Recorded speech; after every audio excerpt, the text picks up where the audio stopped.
আলোচনা শুরু করতে যাই। আল্লাহ রাব্বুল আলামিন পবিত্র কোরআনুল কারীমের মধ্যে একটি অনবদ্য সূরা নাযিল করেছেন। এখান থেকে আলোচনাটা শুরু করতে যাচ্ছি। সূরাটার নাম হচ্ছে সূরাতুল আসর। কি সূরা?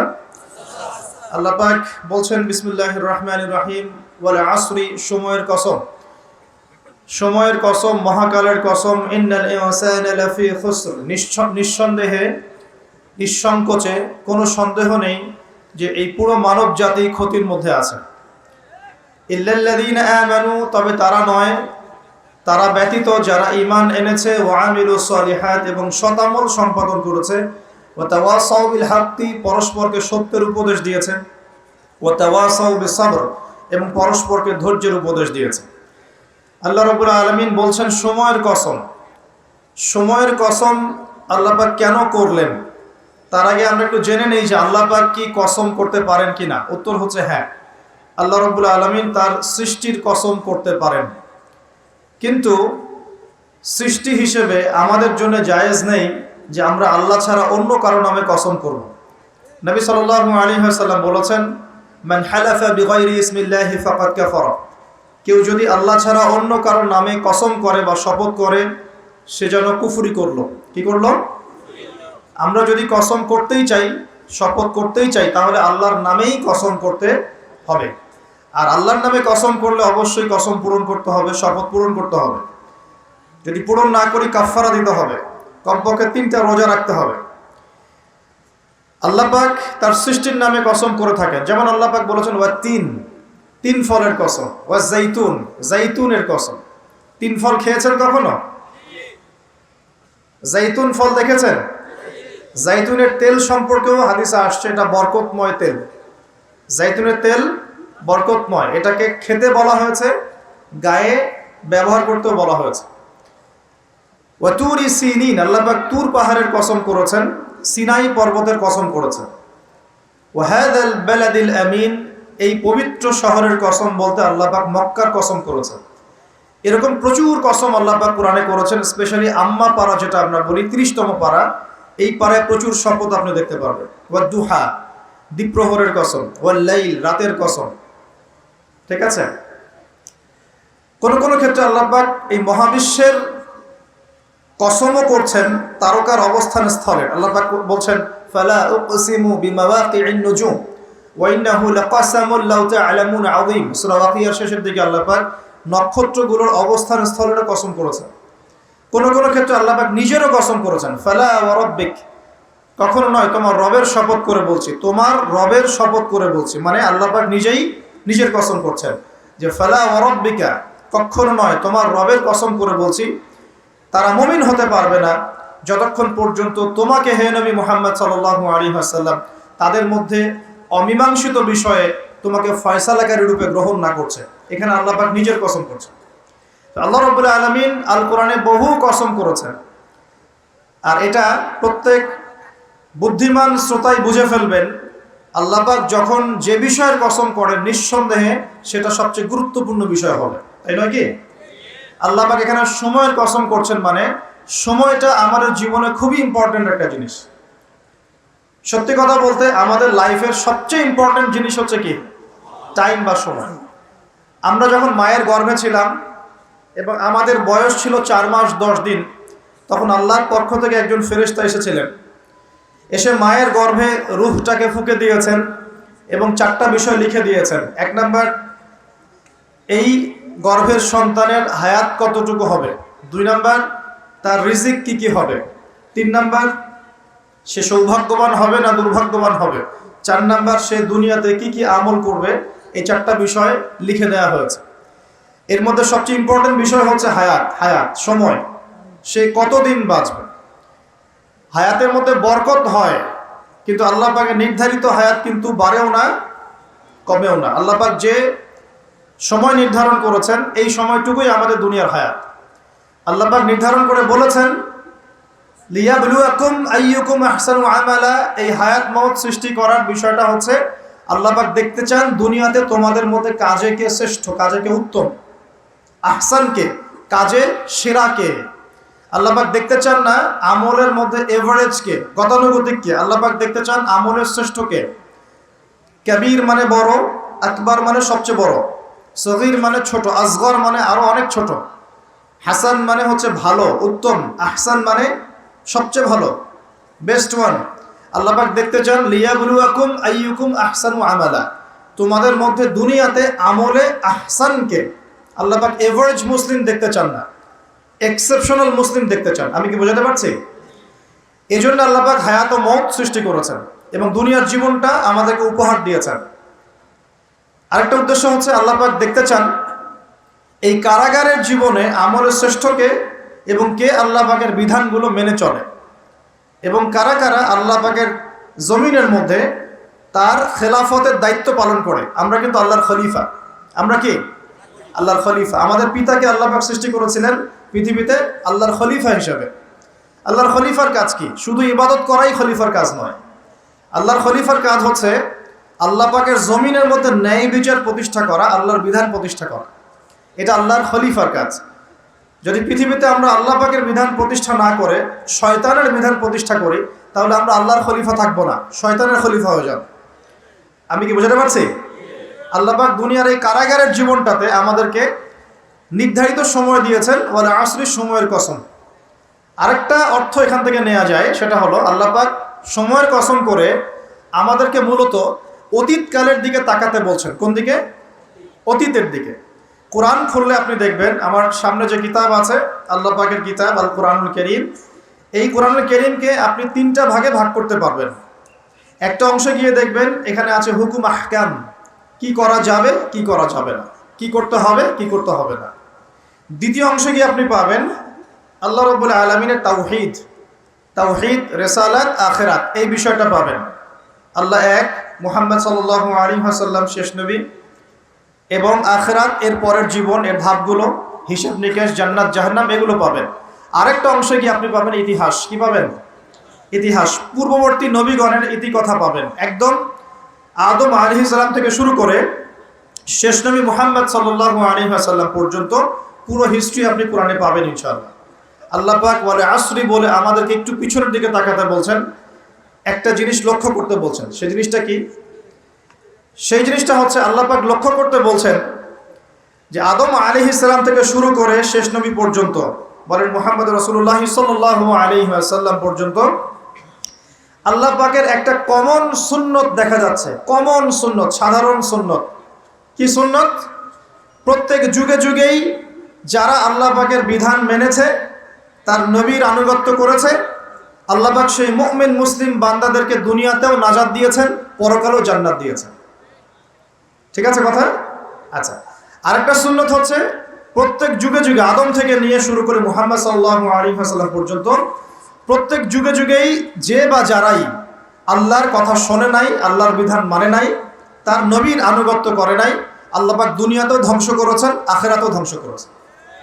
এই সুন্নতটা ইতিহাসে একদম কমন। আমি এক্সাম্পল দিয়ে বোঝাচ্ছি। নূহ আলাইহিস সালামের যুগে চলে যান, একটু খেয়াল করে দেখেন, 950 বছর দাওয়াত দেওয়ার পরে মাত্র 40টা বা 80টা পরিবার ইসলাম কবুল করেছে। আল্লাহ পাক এই সারা দুনিয়ায় সেই 80টা পরিবারকেই বাঁচিয়ে রাখলেন, নিষ্কৃতি দিলেন, উদ্ধার করলেন, বাকি সবাইকে ডুবিয়ে মেরে দিলেন। আল্লাহর সুন্নাত। আল্লাহ পাকের কিছুই পরোয়া নাই। পরোয়া আছে? আচ্ছা, তারও একটু আগে যান, আদম আলাইহিস সালামের 2 ছেলে হাবিল এবং কাবিল, মনে আছে? কাবিলের কুরবানি কবুল হয় না, হাবিলেরটা কবুল হয়। তো এখানে হিংসা, এখানে কি হিংসা, পরশ্রী কাতরতা। তারটা কেন কবুল হয়, আমারটা কেন হয় না? এই হিংসার বশবর্তী হয়ে এক পর্যায়ে কাবিল হাবিলকে হত্যাই করে ফেলল, এবং সেই হত্যাকাণ্ডের সাক্ষী ছিল একটা পাখি, তার নাম কি? কাক। কাক, হ্যাঁ। বিষয়টা হচ্ছে যে কাক সাক্ষী যে আদম আলাইহিস সালাম এর 2 সন্তান, এক সন্তানকে হত্যা করার পর আরেক সন্তান মাথায় হাত দিয়ে বসে আছে, কিভাবে তার ভাইকে দাফন করবে এই জ্ঞান তার কাছে নাই। আল্লাহ পাক কাককে পাঠালেন, সে মাটি খুঁড়ে দেখালো কিভাবে দাফন করতে হয়। তার মানে শিক্ষা আমাদের চারপাশেই আছে। শিক্ষা গ্রহণ করার জন্য সবসময় টেক্সট বুকের প্রয়োজন হয় না। শিক্ষা গ্রহণ করার জন্য সবসময় টেক্সট বুকের প্রয়োজন হয় না, এই ডারউইনের মতবাদের প্রয়োজন হয় না। শিক্ষা গ্রহণ করার জন্য একটু দূরদর্শিতাই যথেষ্ট। বহু মানুষ এই পৃথিবীতে বেঁচে আছেন যাদের অক্ষর জ্ঞান নাই, লিটারাল জ্ঞান নাই, কিন্তু তারা অনেক বেশি অভিজ্ঞতা সম্পন্ন আছেন না? আচ্ছা, এমনকি আমাদের প্রিয় নবী মুহাম্মদ রাসূলুল্লাহ সাল্লাল্লাহু আলাইহি ওয়াসাল্লাম কিন্তু এই আক্ষরিক জ্ঞান আর আলিফ বা তা সা এগুলো লিখতে পড়তে জানতেন না। এটা কি আপনারা জানেন? আল্লাহ পাক তাকেই শেষ নবী করেছেন এবং আমরা তাকে বলি তিনি উম্মি। উম্মি মানে হচ্ছে অক্ষর জ্ঞানহীন। কিন্তু এই পৃথিবীর সবচাইতে জ্ঞানী মানুষ, ইতিহাসের শুরু থেকে শেষ পর্যন্ত সবচাইতে জ্ঞানী মানুষ হচ্ছেন মুহাম্মদ রাসূলুল্লাহ সাল্লাল্লাহু আলাইহি ওয়াসাল্লাম। অক্ষর জ্ঞানী সবকিছু নয়। সিগনেচার করতে পারলেই এই আপনার একটা জাতি জ্ঞানী হয় না। সাক্ষরতার হার বাড়লেই একটা জাতি জ্ঞানী হয় না। একটা জাতি জ্ঞানী হয় তখন যখন তার ভিতরে আধ্যাত্মিক পরিবর্তন আসে, যখন তার ভিতরে মানবিক গুণগুলো ইনস্টল হয়, যখন সে মানবতার কল্যাণে কাজ করতে পারে, যখন সে খারাপ পথে যায় না, ন্যায়ের পথে থাকে, অন্যায়ের পথে যায় না, তখন সে ভালো হয়। অক্ষর জ্ঞান সব কিছু নয়। আর আমরা এখন পাশের হারটাকে বেশি ফোকাস করি। কত পার্সেন্ট পাশের হার, কত পার্সেন্ট শিক্ষিত, এটা বড় কথা নয়, কত পার্সেন্ট পাশের হার। পাশের হার সব কিছু নয়। একটা দেশ আছে এখনো পৃথিবীতে, তার নাম ভুটান। কি নাম? বলা হয় যে পৃথিবীর সবচেয়ে সুখী দেশগুলোর মধ্যে একটা হচ্ছে ভুটান। তারা কিরকম জানেন? কৃষিকাজ করে, হ্যাঁ কৃষিকাজ করে, দিন আনে দিন খায়, চাষাবাদ করে, ফসল ফলায়, যে ফসল খাওয়া দাওয়া করার পর যেটা বেঁচে যায় সেটা এক্সপোর্ট করে। কেউ কারোর সাথে হানাহানিতে যায় না। হ্যাঁ, ছোট ছোট ছোট পরিবার বিভক্ত, গোত্রীয়, সেখানে গোত্রীয় বিভাগ আছে, কিছু পলিটিশিয়ানরাও আছেন, কিন্তু কারোর সাথে কোনো হানাহানি কাটাকাটি এইসব নাই তারা। পৃথিবীর সবচেয়ে সুখী দেশগুলোর তালিকায় ভুটানকে বলা হয় একটা দেশ। যে শিক্ষা নিলেন কাবিল কার কাছ থেকে? কাকের কাছ থেকে। এখানে একটা হাদিস মনে পড়ে যায়, শেয়ার করি। নবী সাল্লাল্লাহু আলাইহি ওয়াসাল্লাম বলেছেন, এই পৃথিবীতে প্রথম হত্যাকাণ্ড সংগঠিত করেছিল কাবিল।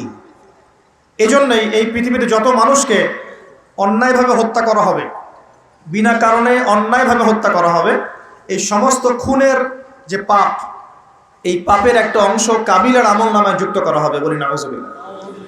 সত্তায়ে জারিয়া যেমন আছে, আরেকটা টার্ম আছে, সেটা হলো গোনাহে জারিয়া।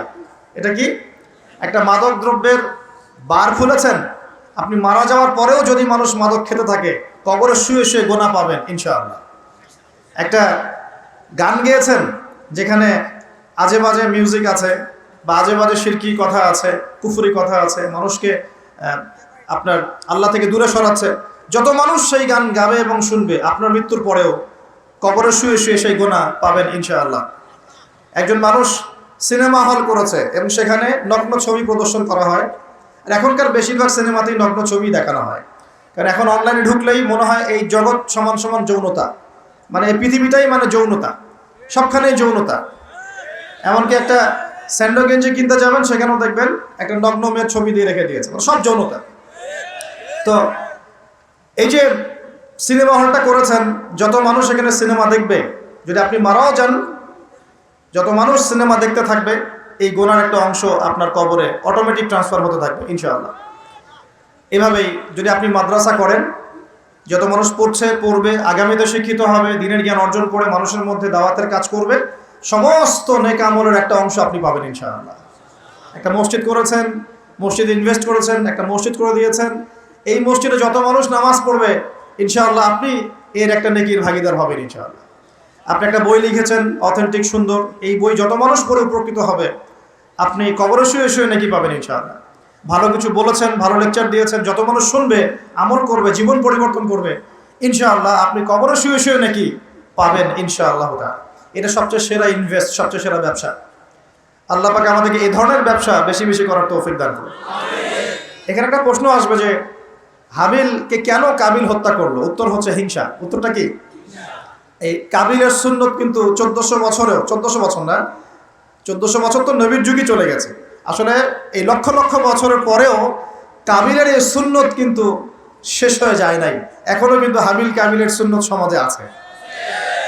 যখনই দেখা যাবে যে কেউ কোনো ভালো কাজ করছে, ভালো কিছু হচ্ছে, তখন এক শ্রেণীর কাবিল অটোমেটিক বের হয়ে যাবে, যারা এই হাবিলের পিছনে লেগে যাবে। কথা ঠিক কিনা? প্রতিটা সেকশন এটা আছে। যদি পলিটিক্যাল ক্ষেত্রে একজন পলিটিশিয়ান ভালো কাজ করা শুরু করে, কিছু কাবিল বের হয়ে তার বিরোধিতা করা শুরু করবে, দেখবেন। সমাজের ক্ষেত্রে কিছু ভালো নেতা যদি বের হয়, তারা ভালো কাজ করছে, মানব সেবামূলক, কিছু বের হবে কাবিল, যারা এর পিছনে লেগে থাকবে। ধর্মীয় ক্ষেত্রেও দেখবেন, যদি ভালো কিছু আলেম ওয়াইজ, ভালো মুফাসসির, আপনার লেখক বা ভালো কিছু বের হয়, ভালো কোনো পার্সন বের হয় যারা দিনের জন্য কাজ করছেন, উম্মার জন্য কাজ করছেন, এক শ্রেণীর কাবিল অটোমেটিক বের হয়ে যাবে যাদের কাজই হবে 24 ঘন্টা তার পিছনে লেগে থাকে। কিন্তু এতে করে ফায়দা কি? এতে করে কাবিলদের কোনো ফায়দা নেই, এতে করে হাবিলের ফায়দা আছে। কিরকম ফায়দা? হাবিল কি বলছিল? হাবিল বলছে যে তুমি যদি আমাকে মারার জন্য হাত প্রশস্ত করো, আয়াতটা পড়ে দেখেন, সূরা মাইদার মধ্যে আছে, শুরুর দিকেই আছে, তুমি যদি আমাকে হত্যা করার জন্য হাত প্রশস্ত করো, আমি কখনো তোমাকে হত্যা করার জন্য হাত বাড়াবো না। এটা হাবিলের কথা। কত উচ্চ লেভেলের শিক্ষা তার পিতামাতা তাকে দিয়েছেন, কত উঁচু লেভেলের শিক্ষা আদম আলাইহিস সালাম এবং হাওয়া আলাইহিস সালাম তাকে দিয়েছেন, কত উচ্চ মানের তাকওয়া তার মধ্যে ছিল। সে বলছে তুমি যদি হাত বাড়াও আমাকে মারার জন্য, হে কাবিল, আমি তোমাকে হত্যা করার জন্য আমার হাত বাড়াবো না, বরং আমি ভয় করছি আমাকে হত্যা করলে তুমি আমার এবং তোমার সমস্ত গোনা নিয়ে কিয়ামতের মাঠে উঠবে এবং তুমি শয়তানের অন্তর্ভুক্ত হয়ে যাবে। তাহলে কাবিল কি শেষমেশ এই দলে পড়ে নাই?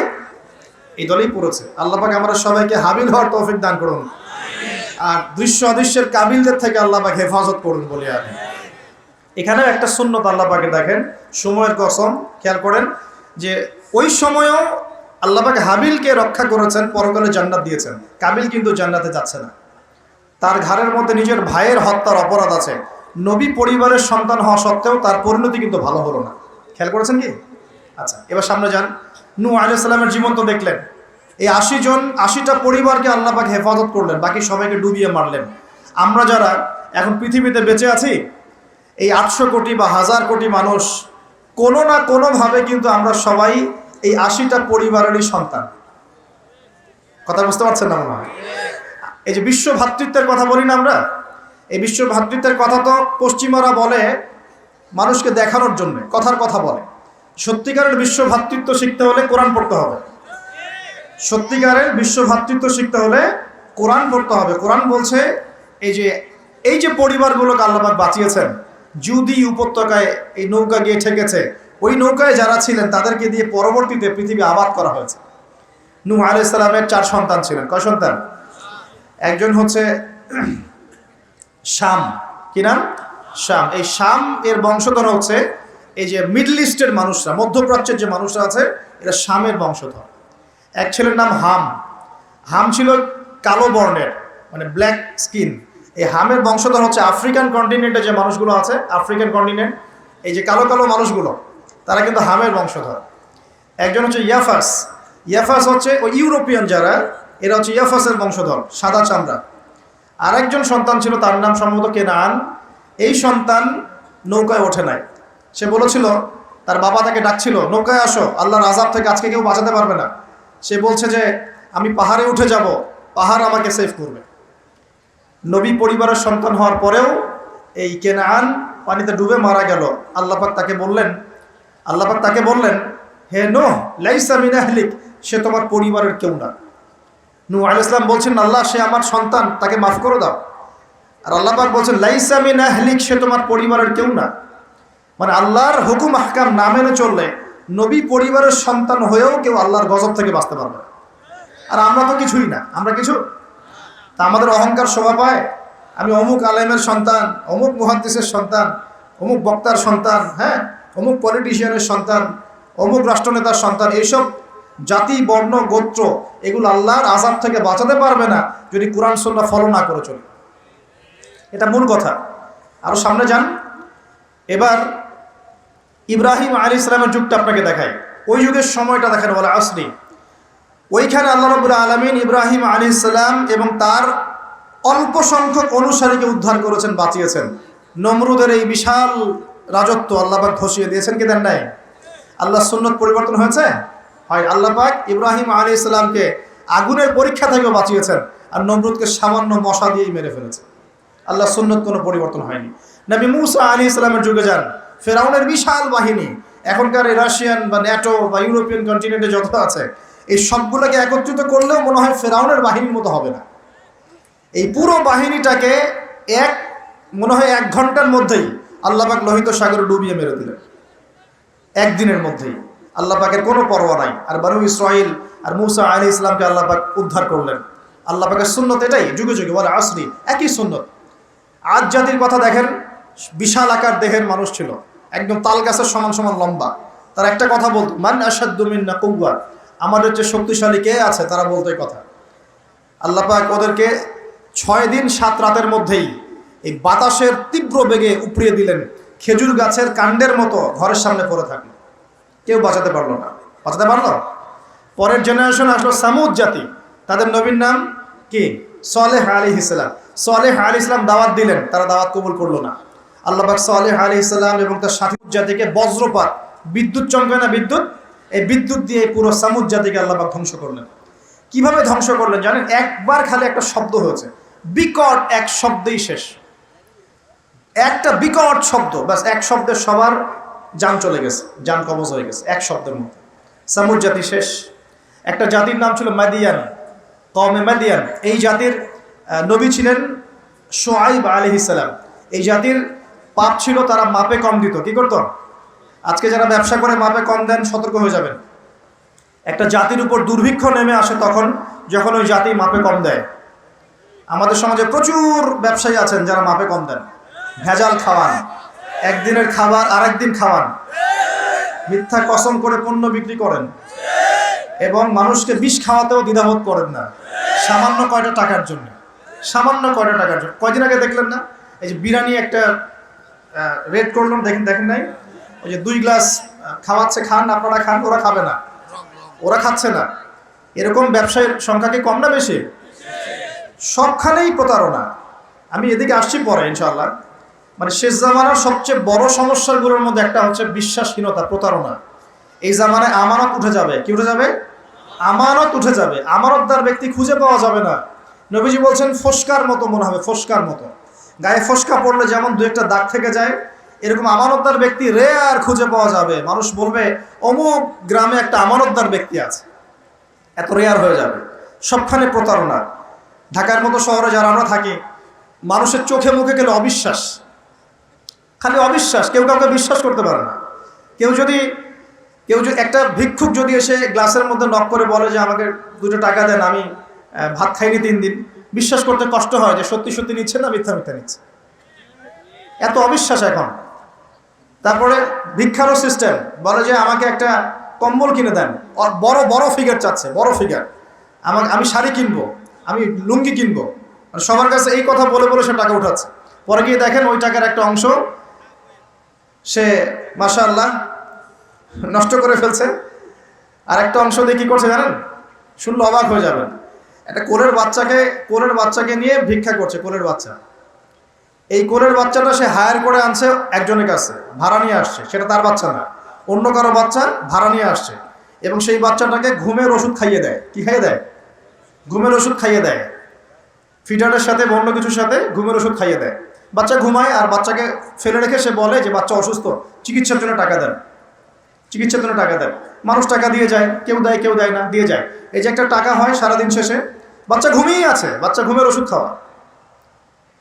তারপরে এই বাচ্চাটার ওসিলায় যে টাকাগুলো সে আর্ন করলো হারাম পথে, এর একটা অংশ সে এই বাচ্চার আসল পিতা মাতাকে দিবে, দিয়ে বাকি অংশ সে সিন্ডিকেট করে খেয়ে ফেলবে। এটাও হয় ঢাকা শহরে।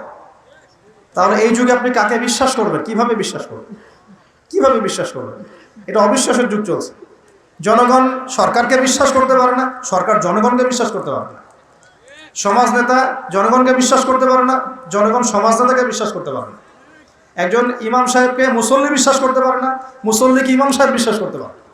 কোনো কোনো ক্ষেত্রে একটা ওয়াজ মাহফিল হচ্ছে, ওয়াজ মাহফিলের আয়োজক কমিটিকে বক্তা বিশ্বাস করতে পারে না, বক্তাকে ওয়াজ মাহফিলের কমিটি বিশ্বাস করতে পারে না। এমনও হয়েছে, ওয়াজ করে চলে গেছি, এমনও হয়েছে যে খামের ভিতরে সব পাত্তি, কিছুই নাই। তো এরকমও যে হইতে পারে সেটা তো কল্পনা ছিল না। আসেন হুজুর দেখা যাবে, আসার পরে আর দেখার নাম নাই। কোনো কোনো মাহফিল হচ্ছে এমন, মাহফিল সে নেমে গাড়িতে ওঠার পর মাহফিল কমিটির ফোন নাই, বন্ধ, কিভাবে বাসায় যাবো কোনো ফিকির নাই। তো প্রত্যেকটা ক্ষেত্রে প্রতারণা, প্রতিটা সেক্টরে, উপর থেকে নিচ সব জায়গায় প্রতারণা। এই যুগে আপনি আবার একটা মেয়েকে ভালোবাসতে চাচ্ছেন, ভাবছেন যে সে আপনার বিশ্বাস রক্ষা করবে, এখানেও প্রতারণা। দাঁড়ান, আমি কন্টেন্ট হারিয়ে ফেলবো। ছেলেকে বাবা বিশ্বাস করতে পারছে না, বাবাকে ছেলে বিশ্বাস করতে পারছে না। দেখেন, সন্তানের জন্যে, সম্পত্তির জন্যে ছেলে বাবাকে হত্যাও করেছে, এই যুগে ঘটনা। সম্পত্তির জন্য ছেলে মাকে হত্যা করেছে। আমি উত্তরবঙ্গের একটা ঘটনা জানি, মাকে জবাই করে দিয়েছে সন্তান সম্পত্তির জন্য। স্বামী স্ত্রীকে বিশ্বাস করতে পারে না, স্ত্রীকে স্বামী বিশ্বাস করতে পারে না। হ্যাঁ, তো এই জামানার সবচেয়ে বড় সমস্যা হচ্ছে এই জামানা থেকে বিশ্বাস উঠে গেছে, কেউ কাউকে বিশ্বাস করতে পারে না। খেয়াল করে দেখবেন, ইভেন বাজারে যাচ্ছেন, বাজারে গেলে কেনাকাটা করছেন, একটা অবিশ্বাস সমাজ চোখে মুখে, না জানি ও আমাকে ঠকায় দেয় কিনা। কেউ যদি ভালো মতো এসে এক কাপ চাও অফার করে, ভাই আসেন চা খাই এক কাপ, বিশ্বাস করতে কষ্ট হবে, না জানি চায়ের সাথে যাবে কি খাওয়া দেয়। সব ক্ষেত্রে, প্রতিটা ক্ষেত্রেই একই অবস্থা। দেখেন, ওই সমাজে ওই মাদিয়ান কওমের মধ্যে এই অবিশ্বাস ছিল, প্রতারণা ছিল, আর মানুষকে তারা মাপে কম দিয়ে ঠকাতো। যে সুন্নত এখন চলছে, এখনো সে কোরআন আল্লাহ পাক কেন নাজিল করছেন, কেন এত ইতিহাস বলছেন? কারণ শেষ জামানার এই উম্মতে মুহাম্মাদি সাল্লাল্লাহু আলাইহি ওয়াসাল্লামের মধ্যে এই সমস্ত সমস্যাগুলো আবার নতুন করে দেখা দিবে। এই কারণেই তো আল্লাহ পাক আমাদেরকে জানাচ্ছেন, আগে এটা হয়েছে, আগে এটা হয়েছে, আগে এটা হয়েছে, সতর্ক থাকবে। কেন কোরআনে বারবার মূসা আর ফেরাউনের কথা আসছে? 136 বার আছে নবী মূসা আলাইহিস সালামের কথা ফেরাউনের সাথে। এতবার কেন? যেখানে আমাদের নবীজির নাম মাত্র 4 বার। কেন এতবার? কারণ শেষ জামানায় উম্মতে মুহাম্মাদের সময়ে মূসা এবং ফেরাউনের সময় যা যা হয়েছিল এগুলোর পুনরাবৃত্তি হবে আবার। আল্লাহ পাক সচেতন থাকতে বলছেন। এই যুগেও কি নতুন করে ফেরাউনরা বের হয়ে আসে নাই? ফেরাউন এবং তার দলবল বানু ইসরাঈলের উপরে যা করেছিল, এখন ইহুদিরা সেই মুসলিমদের উপর তাই করছে না? একই জিনিস ঘুরে ফিরে আসছে। এই কারণে আল্লাহ পাক আমাদেরকে সতর্ক থাকতে বলছেন, বারবার কোরআন এগুলো রিপিট করছেন। ইতিহাস কেন ব্যাখ্যা করছেন আল্লাহ পাক? বলে আসরি, সময়ের কসম, সময়কে মূল্যায়ন করেন, সময়ের পিছনের দিকে তাকিয়ে দেখেন সময় কত সময় চলে আসছে। এই কমে মাদিয়ান মাপে কম দিত। আমরা যারা ব্যবসা করি, আল্লাহর ওয়াস্তে মাপে কম দিবেন না। একজন সৎ ব্যবসায়ী, আমি দুটো হাদিস শোনাই, আমি তাদেরকে ভালোবেসেই বলছি, ব্যবসায়ীদেরকে আমি ভালোবাসি, কারণ তারা অন্ততপক্ষে সুদের মধ্যে যাচ্ছেন না। এখন ব্যবসা করে আপনি যদি হালাল ধরে রাখতে না পারেন, তাহলে ব্যবসাটা বৃথা হচ্ছে। আল্লাহ পাক বলেছেন আহাল্লাহুল বাই'a ওয়া হাররামা রিবা, আল্লাহ পাক ব্যবসাকে হালাল করেছেন, সুদকে হারাম করেছেন। আপনি সুদ খাচ্ছেন না, ব্যবসা করছেন, আলহামদুলিল্লাহ। কিন্তু যদি আপনি মাপে কম দেন, মিথ্যা কসম করে পণ্য বিক্রি করেন, সিন্ডিকেট করেন, মাল ইচ্ছা করে মজুত করে পরে দাম বাড়িয়ে দেন, এই যে 2 নম্বরে যদি করেন, আমাদের খেয়ানত করেন, তাহলে আপনাদের এই পাপের কারণে পুরো জাতির উপর দুর্ভিক্ষ নেমে আসবে। এটা হাদিস। আর যদি আপনি সৎ ব্যবসায়ী হতে পারেন, নবী সাল্লাল্লাহু আলাইহি ওয়াসাল্লাম বলেছেন, নবীদের সাথে, শহীদদের সাথে আপনার হাসর হবে ইনশাআল্লাহ। একজন সৎ ব্যবসায়ী নবীগণ শহীদগণের সাথে ইনশাআল্লাহ তাআলা কিয়ামতের মাঠে হাসর করবে ইনশাআল্লাহ তাআলা। আমরা কি এটা চাই না? আর এক শ্রেণীর মানুষকে আমি ভালোবাসি, তারা হচ্ছেন পলিটিশিয়ান। কেন ভালোবাসি? কারণ তারা অ্যাটলিস্ট কাপুরুষতার পরিচয় না দিয়ে নিজের কাঁধে দায়িত্ব নিয়ে সমাজ সংস্কার করার চেষ্টা করছে। আমাদের সমাজে 2 ধরনের মানুষ আছে। এক, যারা খালি সমালোচনা করতে পারে, ভালো মন্দ কমেন্ট করতে পারে। আর এক শ্রেণীর মানুষ চ্যালেঞ্জ গ্রহণ করতে পারে, যে আমি চ্যালেঞ্জ নিয়ে এটাকে পরিবর্তন করব। এই 2 শ্রেণীর মানুষ পাবেন আপনি। এক, কোনো কাজের না, সারাদিন কমেন্ট করতে পারে, এটা ভালো না, এটা ভালো, এটা খারাপ, এটা এই, এটা সেই, এটা করতে হবে, ওটা, মানে এদেরকে আমি নাম দিয়েছি করতে হবে গ্রুপ অফ ইন্ডাস্ট্রিজ। মানে করতে হবে, এটা করতে হবে, ওইটা করতে হবে, এটা করা উচিত, ওইটা করা উচিত। খুবই বুদ্ধিদীপ্ত মানুষেরা, কিন্তু কাপুরুষ। কারণ নিজেরা চ্যালেঞ্জ গ্রহণ করে এটা বিপদ ফেস করে সামনে যেতে পারে। আলেমদের ভুল ধরছেন, আপনি নিজে আলেম হচ্ছেন না কেন? আলেমদের অনেকের ভুল ধরছে, তা আপনি পড়াশোনা করে আলেম কেন হচ্ছেন না? সমাজ পরিচালনাকারীদের ভুল ধরছেন, সমালোচনা করছেন, তা আপনি সমাজ চালাচ্ছেন না কেন? রিস্ক নিচ্ছেন না কেন? দাঁড়ান, আসেন এখানে। আপনি পলিটিশিয়ানদের সমালোচনা করছেন, তাহলে আপনি পলিটিশিয়ান কেন হচ্ছেন না? আপনি ইকোনমিক সেকশনের মানুষের সমালোচনা করছেন, আপনি কেন দায়িত্ব নিচ্ছেন না? কেন যোগ্যতা অর্জন করে, ঝুঁকি নিয়ে, চ্যালেঞ্জ গ্রহণ করে সমাজ পরিবর্তন করার রিস্ক নিচ্ছেন না কেন? তাহলে 2 শ্রেণীর মানুষ পাওয়া যায়। কিছু মানুষ শুধু কথাই বলতে পারে, আর কিছু মানুষ কাজ করে দেখায়। তো অ্যাটলিস্ট তারা কাজ করে দেখানোর জন্যে বা মানুষের ভালো করার স্বার্থে তারা একটা দায়িত্ব কাঁধে নিয়েছেন। হয়তো দায়িত্বের যে ইসলামাইজেশন বা ইসলামিক দায়িত্ববোধ, এটা তাদেরকে হয়তো বোঝানো যাচ্ছে না, এটা সমস্যা। কিন্তু যদি এই দায়িত্বটাকে ইসলামাইজড করে পালন করা যায়, সমাজের কল্যাণ না কল্যাণ। একজন দায়িত্বশীল ব্যক্তি, তিনি যদি কোরআন সুন্নাহর মানদণ্ডে বিচার ফয়সালা করা শুরু করেন, সমাজে কি কল্যাণ হবে না অকল্যাণ হবে? তাহলে আমাদের দায়িত্ব তার কাছে দাওয়াত পেশ করা, যে কোরআন এবং সুন্নাহর মধ্যে এগুলো আছে, এগুলো মানবতার কল্যাণে, আল্লাহর ওয়াস্তে আপনি এগুলো ইমপ্লিমেন্ট করেন, ইনশাআল্লাহ তাআলা সমাজের কল্যাণ হবে। এটা আমাদের দায়িত্ব, শেষ। বাকিটা তার উপরে। তো এখন ভালোবেসেই বলি, একটা হাদিস আছে, 7 শ্রেণীর মানুষকে আল্লাহ রাব্বুল আলামিন তার আরশের ছায়ায় ছায়া দিবেন। হাদিসটা শুনেছেন তো? 7 শ্রেণীর মানুষকে আল্লাহ পাক তার নিজের আরশের ছায়ায় ছায়া দিবেন, মানে তারা জান্নাতে যাবে ইনশাআল্লাহ। এই 7 শ্রেণীর প্রথম শ্রেণী হচ্ছে ন্যায়পরায়ণ শাসক। ন্যায়পরায়ণ শাসক, যাদেরকে আল্লাহ পাক শাসন ক্ষমতা দিয়েছেন, তারা যদি সমাজে ন্যায় বিচার প্রতিষ্ঠা করে, ইনশাআল্লাহ তারা আরশের ছায়া ছায়া পাবে। অতএব সব জায়গা থেকেই দ্বীনের খেদমতে কাজ করার সুযোগ আছে কি নাই? আল্লাহ পাক আমাদের সবাইকে দ্বীনের জন্য কাজ করার তৌফিক দান করুন। যে যেখানে আছি সেখান থেকে কাজ করার তৌফিক দান করুন। প্রিয় ভাইরা, এভাবে ইতিহাস বলতে থাকলে রাত 1টা বাজবে।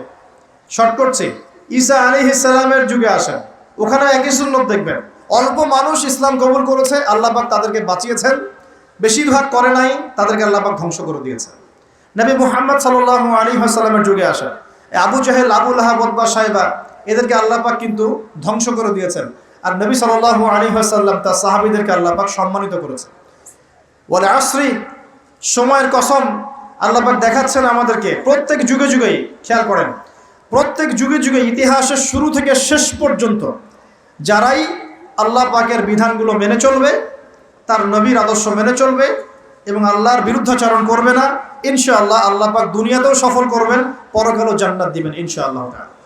আর প্রত্যেক যুগে যুগে যারাই আল্লাহ এবং তার রাসূলের বিরুদ্ধাচরণ করবে, নবী রাসূলের আনুগত্য করবে না, আল্লাহর বিধান মানবে না, দুনিয়াতেও ধ্বংস করবেন, পরকালে আযাব দিবেন ইনশাআল্লাহ।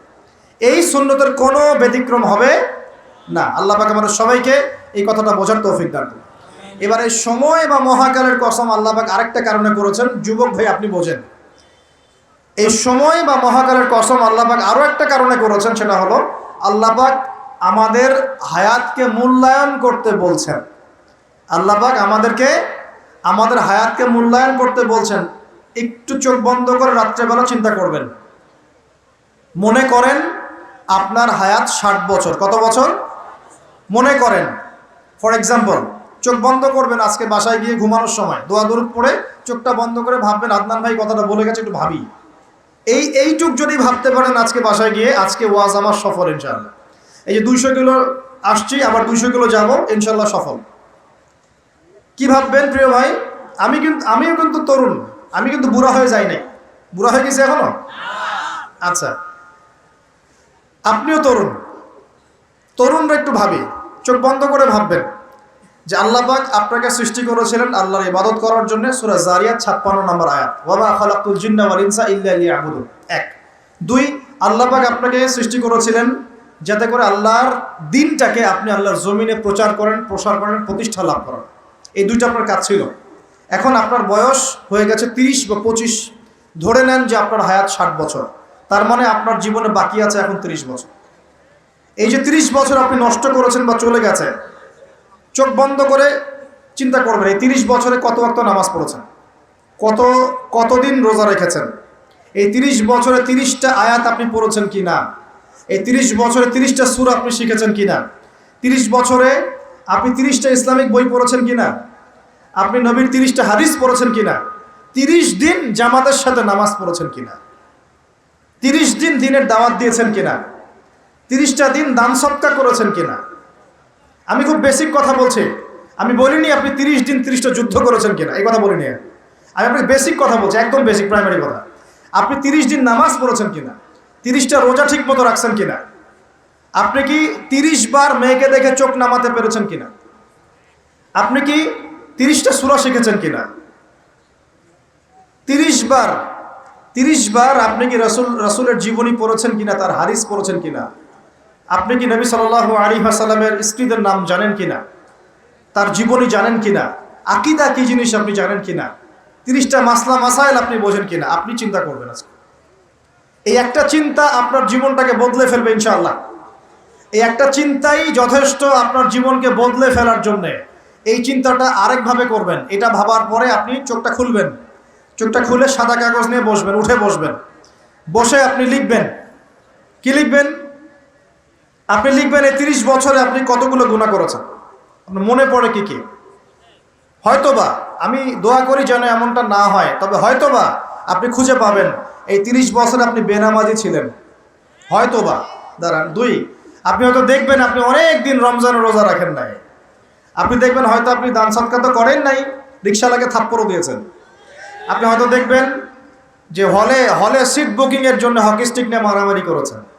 আপনি হয়তো দেখবেন যে 30 বছরে 30টা মেয়ের সাথে সম্পর্ক করা শেষ। আপনি হয়তো দেখবেন যে আপনি অলরেডি পতিতলায় ভিজিট করে চলে আসছেন। আপনি 30 দিন, এই 30 বছরে 30 বার কমপক্ষে এই মাদকের আসরে বসেছিলেন, এবং 30 বছরের বহু সময় আপনি অনলাইনে নষ্ট করেছেন, পর্নোগ্রাফি দেখে নষ্ট করেছেন, গোপনে পাপ করেছেন, গোপনে পাপ করেছেন, হ্যাঁ, আর অনেক কিছুই করেছেন। আপনি হয়তো এটা খুঁজে পাবেন। মিথ্যা বলেছেন, প্রতারণা করেছেন, মাপে কম দিয়েছেন, অন্যের উপর অত্যাচার করেছেন। আপনি আপনার যৌবনকে কাজে লাগিয়ে, এই শক্তিটাকে কাজে লাগিয়ে আপনি ইসলামের বিরুদ্ধাচরণও করেছেন, হয়তো এটাও পাবেন। এই একটা চিন্তা যদি করতে পারেন, এখন আপনার সামনে এখন রাস্তা দুটা। আপনার বাকি বয়স আছে এখন 30 বছর, বলে আসলে সময়ের কসম, আপনার সময়, আপনার জীবনের সময়টাকে মূল্যায়ন করতে হবে। সময়ের কসম, হয় যদি আমার 30 বছর বাকি থাকে, এখন এই বাকি যে আছে কি না আমিও জানি না, কেউ জানে? অনিশ্চিত পরীক্ষার হল, কেউ জানে না খাতা কখন কেড়ে নেওয়া হবে। আর এটা কারাগারের জীবন, মানে কারাগারে বসে কেউ নিজের মন গড়া পদ্ধতিতে চলতে পারে না, যেরকম রুটিন সেরকম চলতে হয়। কারাগারের জীবনে বসেই আপনি সুদ খাচ্ছেন, কারাগারে বসেই ঘুষ খাচ্ছেন, কারাগারে বসেই জেনা করছেন, কারাগারে বসেই বেনামাজি থাকছেন, কারাগারে বসেই হোয়াটসঅ্যাপে মেসেঞ্জারে মেয়েদের সাথে প্রেম করছেন, কারাগারে বসে। এটা কারাগারের জীবন। তো কারাগারের জীবন যদি বাকি থাকে আর 20-30 বছর, আপনার সামনে এখন রাস্তা 3টা। 1, আপনি কি গতানুগতিক যেভাবে চলেছেন সেভাবেই শেষ করবেন জীবনটা? যদি শেষ করে দেন, তাহলে পৃথিবীর ইতিহাস থেকে আপনার নাম একদিন মুছে যাবে। আপনি একাই কবরে শুয়ে থাকবেন, আপনার আত্মা ইল্লিনে না গিয়ে সিজ্জিনে চলে যাবে। পৃথিবীর কোনো মানুষ আপনাকে মনে রাখবে না, আপনি একা একাই আযাব ভোগ করতে থাকবেন, কেউ আপনাকে বাঁচাতে আসবে না। শেষ। এবং এই আযাব একবার শুরু হলে কোনোদিনও শেষ হবে না, কোনোদিনও না। কবরেও, হাসরেও, বারজাখেও, এবং আপনার জাহান্নামে। এটা একটা অপশন। 2 নম্বর অপশন, আপনি নিজেকে সংশোধন করলেন, সংশোধন করে গতানুগতিক মুসলিম হলেন। গতানুগতিক মুসলিম কেমন? হ্যাঁ, তওবা করেছি, এখন আমি মাশাআল্লাহ 5 ওয়াক্ত নামাজ টুকটাক পড়ার চেষ্টা করি, আমি মিথ্যা কথা বলি না, আমি হালাল খাওয়ার চেষ্টা করি, হ্যাঁ, আমি পার্ট টাইম কিছু দাওয়াতি কাজ করি, এবং আমি আমার পরিবার নিয়ে সুখে শান্তিতে বসবাস করার চেষ্টা করছি। আমি কোনো ঝুঁকির মধ্যে যাই না, ঝুঁকিতে যাই না। মানে আমি সৎ কাজেও আদেশ করি, কিন্তু ঝুঁকিতে যাই না। মানে কোনো কিছু, এমন কোনো কিছু করি না যাতে আমার উপর কোনো বিপদ আসবে, এটাতে আমি যাই না। এটা গতানুগতিক মুসলিম চলছে। আর একটা হচ্ছে সমাজ পরিবর্তনকারী মুসলিম। এরা কেমন? এরা নিজেরা তো জ্ঞান অর্জন করেই, এবং জ্ঞান অনুযায়ী আমলও করে, তারা সৎ কাজে আদেশও করে, একই সাথে অসৎ কাজে নিষেধও করে। সত্যটাকে নির্ভীকতার সাথে, সাহসিকতার সাথে, হিকমার সাথে সবার সামনে উপস্থাপন করে, আল্লাহর কাছে দোয়া করে, এবং সমাজটাকে পরিবর্তন করে ফেলার চেষ্টা করে। এরা হচ্ছে আহসান, সবচেয়ে উত্তম শ্রেণী।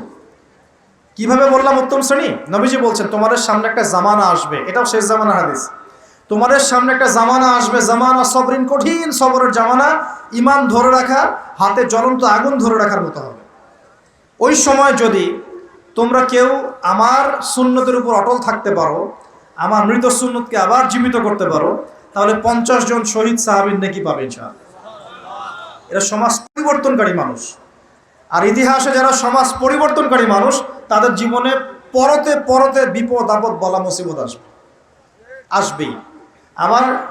আমার ছোট্ট গবেষণায় 4টা ক্ষেত্র থেকে আসতে পারে যখন আপনি হকের উপর থাকবেন।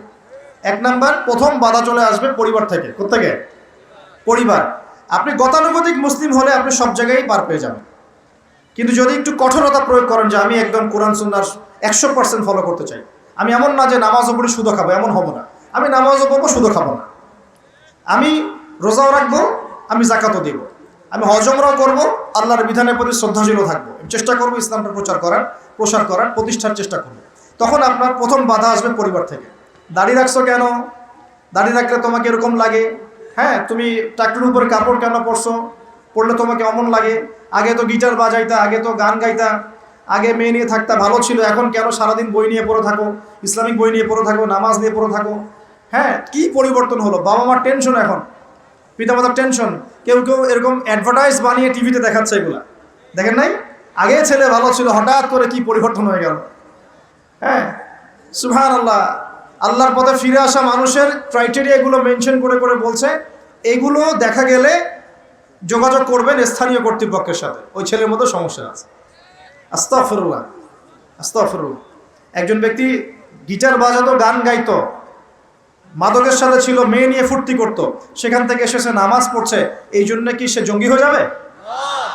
এখন সে মাশাআল্লাহ কোরআন তেলাওয়াত করছে, কোরআন বোঝার চেষ্টা করছে, আলেম ওলামার কাছে গিয়ে পরামর্শ করছে, হাদিস পড়ছে, এই জন্য কি সে জঙ্গি হয়ে গেছে? পশ্চিমারা যা গিলায় আমরা তাই গিলি। পশ্চিমারা যা গিলায় আমরা তাই গিলবো কেন? ওদের কাছে কিসের জ্ঞান আছে? পশ্চিমাদের কাছে কোরআনের জ্ঞান আছে, হাদিসের জ্ঞান আছে। ও সিলেক্ট করে দিবে যে কোনটা জিহাদ আর কোনটা জঙ্গিবাদ। আশ্চর্য একটা ব্যাপার। কোরআন এবং সুন্নাহর চর্চা যদি মুসলিমরা করে, তাহলে কি তারা সন্ত্রাসী হয়ে যাবে? ওরা তো চাইবেই যেন আমরা এই কাজগুলো না করি। ওরা তো চাইবেই যাতে আমরা কোরআন সুন্নাহর চর্চা না করি। ওরা যা বলে সেই ভাষায় আমরা কথা বলা শুরু করেছি। ওরা বলছে, একটু পরে আমি বোঝাচ্ছি আপনাদেরকে, ওরা বলেছে যে জ্ঞান সেটাই, ভালো করে বোঝেন, জ্ঞান সেটাই যেটা পরীক্ষা নিরীক্ষা, যুক্তি বিজ্ঞান, দর্শন দিয়ে লাভ করা যায়। আর আমরা বলছি আল্লাহর ওহী হচ্ছে চূড়ান্ত জ্ঞান। আল্লাহর ওহী কি? চূড়ান্ত জ্ঞান। এই যে জ্ঞানতাত্ত্বিক পার্থক্য, ওরা যা দেখে না তাতে বিশ্বাস করে না, এই কারণে তারা জিনে বিশ্বাস করে না, আত্মায় বিশ্বাস করে না, আল্লাহ বিশ্বাস করে না, ফেরেশতায় বিশ্বাস করে না, পরের আগের আসমানি কিতাবে বিশ্বাস করে না, নবী রাসূলে বিশ্বাস করে না, কবরের আযাব, জান্নাত জাহান্নাম, মিজান পরিসিরত কোনো কিছু বিশ্বাস করে না। কেন করে না? ওদের এপিস্টেমোলজি হচ্ছে, জ্ঞানতাত্ত্বিক দর্শন হচ্ছে যা দেখি না বিশ্বাস করি না। আর ওই দর্শনটা আমরা কাট পেস্ট করে নিয়ে আমাদের ছোট ছোট বাচ্চাদেরকে এখন গিলাচ্ছে এগুলো। এখন ওই দর্শন কেন ফলো করব আমরা? আমাদের দর্শন হচ্ছে চূড়ান্ত জ্ঞান কার পক্ষ থেকে আসে? আল্লাহর পক্ষ থেকে আসে। আল্লাহ যা সত্য বলেছেন তাই সত্য, আল্লাহ যা মিথ্যা বলেছেন তাই মিথ্যা। আল্লাহর ওহী চূড়ান্ত সত্য মিথ্যার মানদণ্ড, মানুষের যুক্তি বিজ্ঞান দর্শন নয়। এই জায়গায় তো পার্থক্য, সে করেই তো পার্থক্য। এই জ্ঞানতাত্ত্বিক সংজ্ঞায় পার্থক্য বলেই তো আপনাকে ডারউইনের মতবাদ পড়াচ্ছে, কারণ সে তো বিশ্বাসই করে না যে মানুষকে আল্লাহ সৃষ্টি করেছে। আর আমরা বিশ্বাস করি আদম আলাইহিস সালামকে সৃষ্টি করেছেন কে? অতএব এই মতবাদের আমাদের কোনো প্রয়োজন নাই, কারণ আমরা তো জানি কোরআনে আল্লাহ পাক এটা বলেছেন। যে জানে না, যার কাছে কোরআন নাই, যার কাছে হাদিস নাই, তার ওই মতবাদের প্রয়োজন আছে, আমার তো নাই। ওরা যা বলে আমরা তাই গেলার চেষ্টা করি। ওরা এগুলো সংজ্ঞা শিখিয়ে দিয়েছে যে মুসলিম যুবকরা এরকম এরকম করলে তারা খারাপ হয়ে যাবে, এখন ব্যাস এটা প্রচার করা হচ্ছে। আশ্চর্য বিষয়। আমরা তো চাইবো প্রত্যেক ঘরে ঘরে কোরআনওয়ালা মানুষ তৈরি হোক, হাদিসওয়ালা মানুষ তৈরি হোক, নামাজি হয়ে যাক সবাই, তাহলে সমাজে শান্তি আসবে। একজন নামাজি ব্যক্তি বেশি ভদ্র হয় না বেনামাজি ভদ্র হয়? বলেন। নামাজ মানুষকে শৃঙ্খলা শেখায় না, কোরআন মানুষকে মানবতা শেখায় না। কোরআন সুন্নাহর কোনো জায়গায় কি বলা আছে নিরপরাধ কোনো মানুষকে হত্যা করতে হবে? বরং আমি তো একটা আয়াত বললাম, কেউ যদি একজন মানুষের জীবন বাঁচায়, সূরা মাইদা আল্লাহ পাক বলছেন, কেউ যদি একজন মানুষের জীবন বাঁচায়, সে যেন পুরো মানব জাতিকে বাঁচালো, বলি আলহামদুলিল্লাহ। আর কেউ যদি কোনো মানুষকে অন্যায়ভাবে হত্যা করে, সে যেন পুরো মানব জাতিকে হত্যা করে। একটু খেয়াল করে দেখেন, সারা বিশ্বে যত মানুষকে হত্যা করা হচ্ছে মুসলিম কান্ট্রিগুলোতে, সিরিয়া, ইয়েমেন, প্যালেস্টাইন, আফগান তো চলে গেল, তারপরে আপনার ইরাক, লিবিয়া, জর্ডান, লেবানন, ঠিক আছে, ওই যে রোহিঙ্গা, তারপরে উইঘুর, মুসলিমদেরকে যেখানে যেখানে হত্যা করা হয়েছে, এখানে মানবতা বিরোধী অপরাধ হয়নি? এটাকে সন্ত্রাসবাদ বলা যায় না? এটা ওদের জঙ্গিবাদ নয় কি? তাহলে প্রকৃত অর্থে সন্ত্রাসী এবং জঙ্গি কারা? মুসলিমরা না ওরা? যখন নিরপরাধ মাসুম বাচ্চাদেরকে বোম মেরে হত্যা করা হয়, মা বোনদেরকে ইজ্জত নষ্ট করা হয়, আমাদের মুসলিম ভাইদেরকে পাখির মতো গুলি করে হত্যা করা হয়, তখন এই মতবাদ থাকে না? তো এদের কাছ থেকে আমাদেরকে শিখতে হবে কোনটা ন্যায় কোনটা অন্যায়।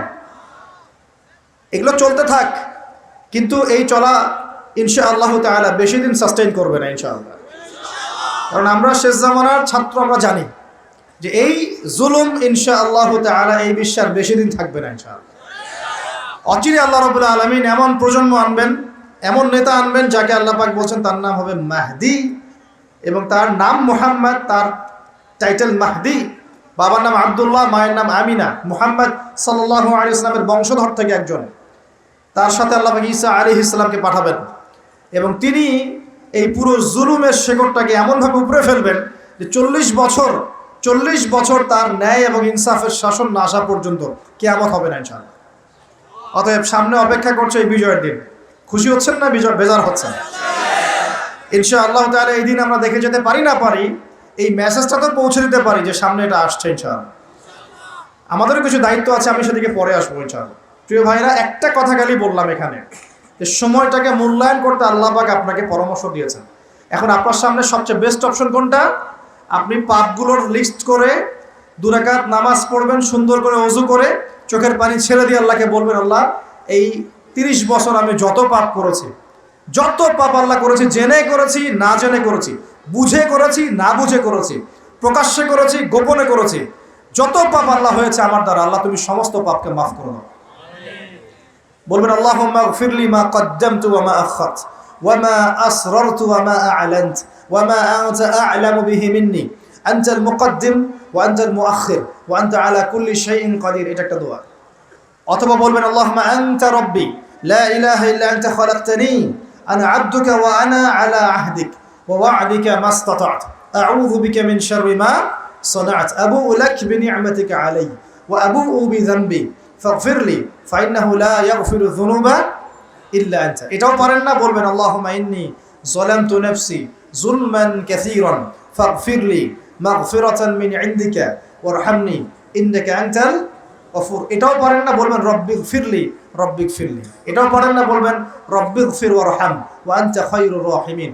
রব্বিগফির ওয়ারহাম ওয়া আনতা খায়রুর রাহিমিন। আমার সাথে বলেন রব্বিগফির ওয়ারহাম ওয়া আনতা খায়রুর রাহিমিন। এতটুকু অন্তত বলবেন। বলে চোখের পানি ছেড়ে দিয়ে আপনি তওবা করবেন ইনশাআল্লাহ তাআলা। আল্লাহ পাক কি বলছেন শুনেন। আল্লাহ পাক বলছেন সূরা ফুরকানের শেষের দিকে, আল্লাহ পাক বলছেন ইল্লা মান তাবা, যে ব্যক্তি তওবা করে ফিরে আসবে, ওয়া আমানা এবং ঈমান নিয়ে আসবে, ওয়া আমিলা আমালান সালিহান এবং সৎ-আমল সম্পাদন করা শুরু করবে, মানে এরপর আর খারাপ কাজ করবে না, বাকি জীবন ভালো কাজ করবে। আল্লাহ পাক বলছেন উলাইকা আল্লাযীনা উলাইকা ইল্লা মা তাবা ওয়া আমানা ওয়া আমিলা আমালান সালিহান ফাউলাইকা ইউবাদদিলুল্লাহু সাইয়্যাতিহিম হাসানাত। এরাই সেই ব্যক্তি, এরাই সেই সব মানুষ যাদের সমস্ত গুনাহকে আল্লাহ পাক নেকি দিয়ে পরিবর্তন করে দিবেন ইনশাআল্লাহ। শুধু গুনাহ মাফ করে দিবেন না, আল্লাহ পাক বলেছেন শুধু গুনাহ মাফ করব না, যদি গুনাহ হয়ে থাকে 1 কোটি, আল্লাহ পাক 1 কোটি নেকি দিয়ে পরিবর্তন করে দিবেন ইনশাআল্লাহ। কিসের অপেক্ষা তাহলে এখন? আজকের কোনো অপেক্ষা হবে? আজকে রাত্রে ইনশাআল্লাহ তওবা করে, এখনই তওবা করে ফেলবো ইনশাআল্লাহ। ওয়াজ শুনে বাসায় গিয়ে জায়নামাজে বিছিয়ে 2 রাকাত নামাজ পড়ে খাস তওবা করে, এভারেজ মুসলিম হওয়ার তওবা করব না। কিরকম মুসলিম হওয়ার তওবা করব? যে মুসলিমরা সমাজ পরিবর্তন করে দিয়েছে ওই মুসলিম হওয়ার চেষ্টা করবো ইনশাআল্লাহ।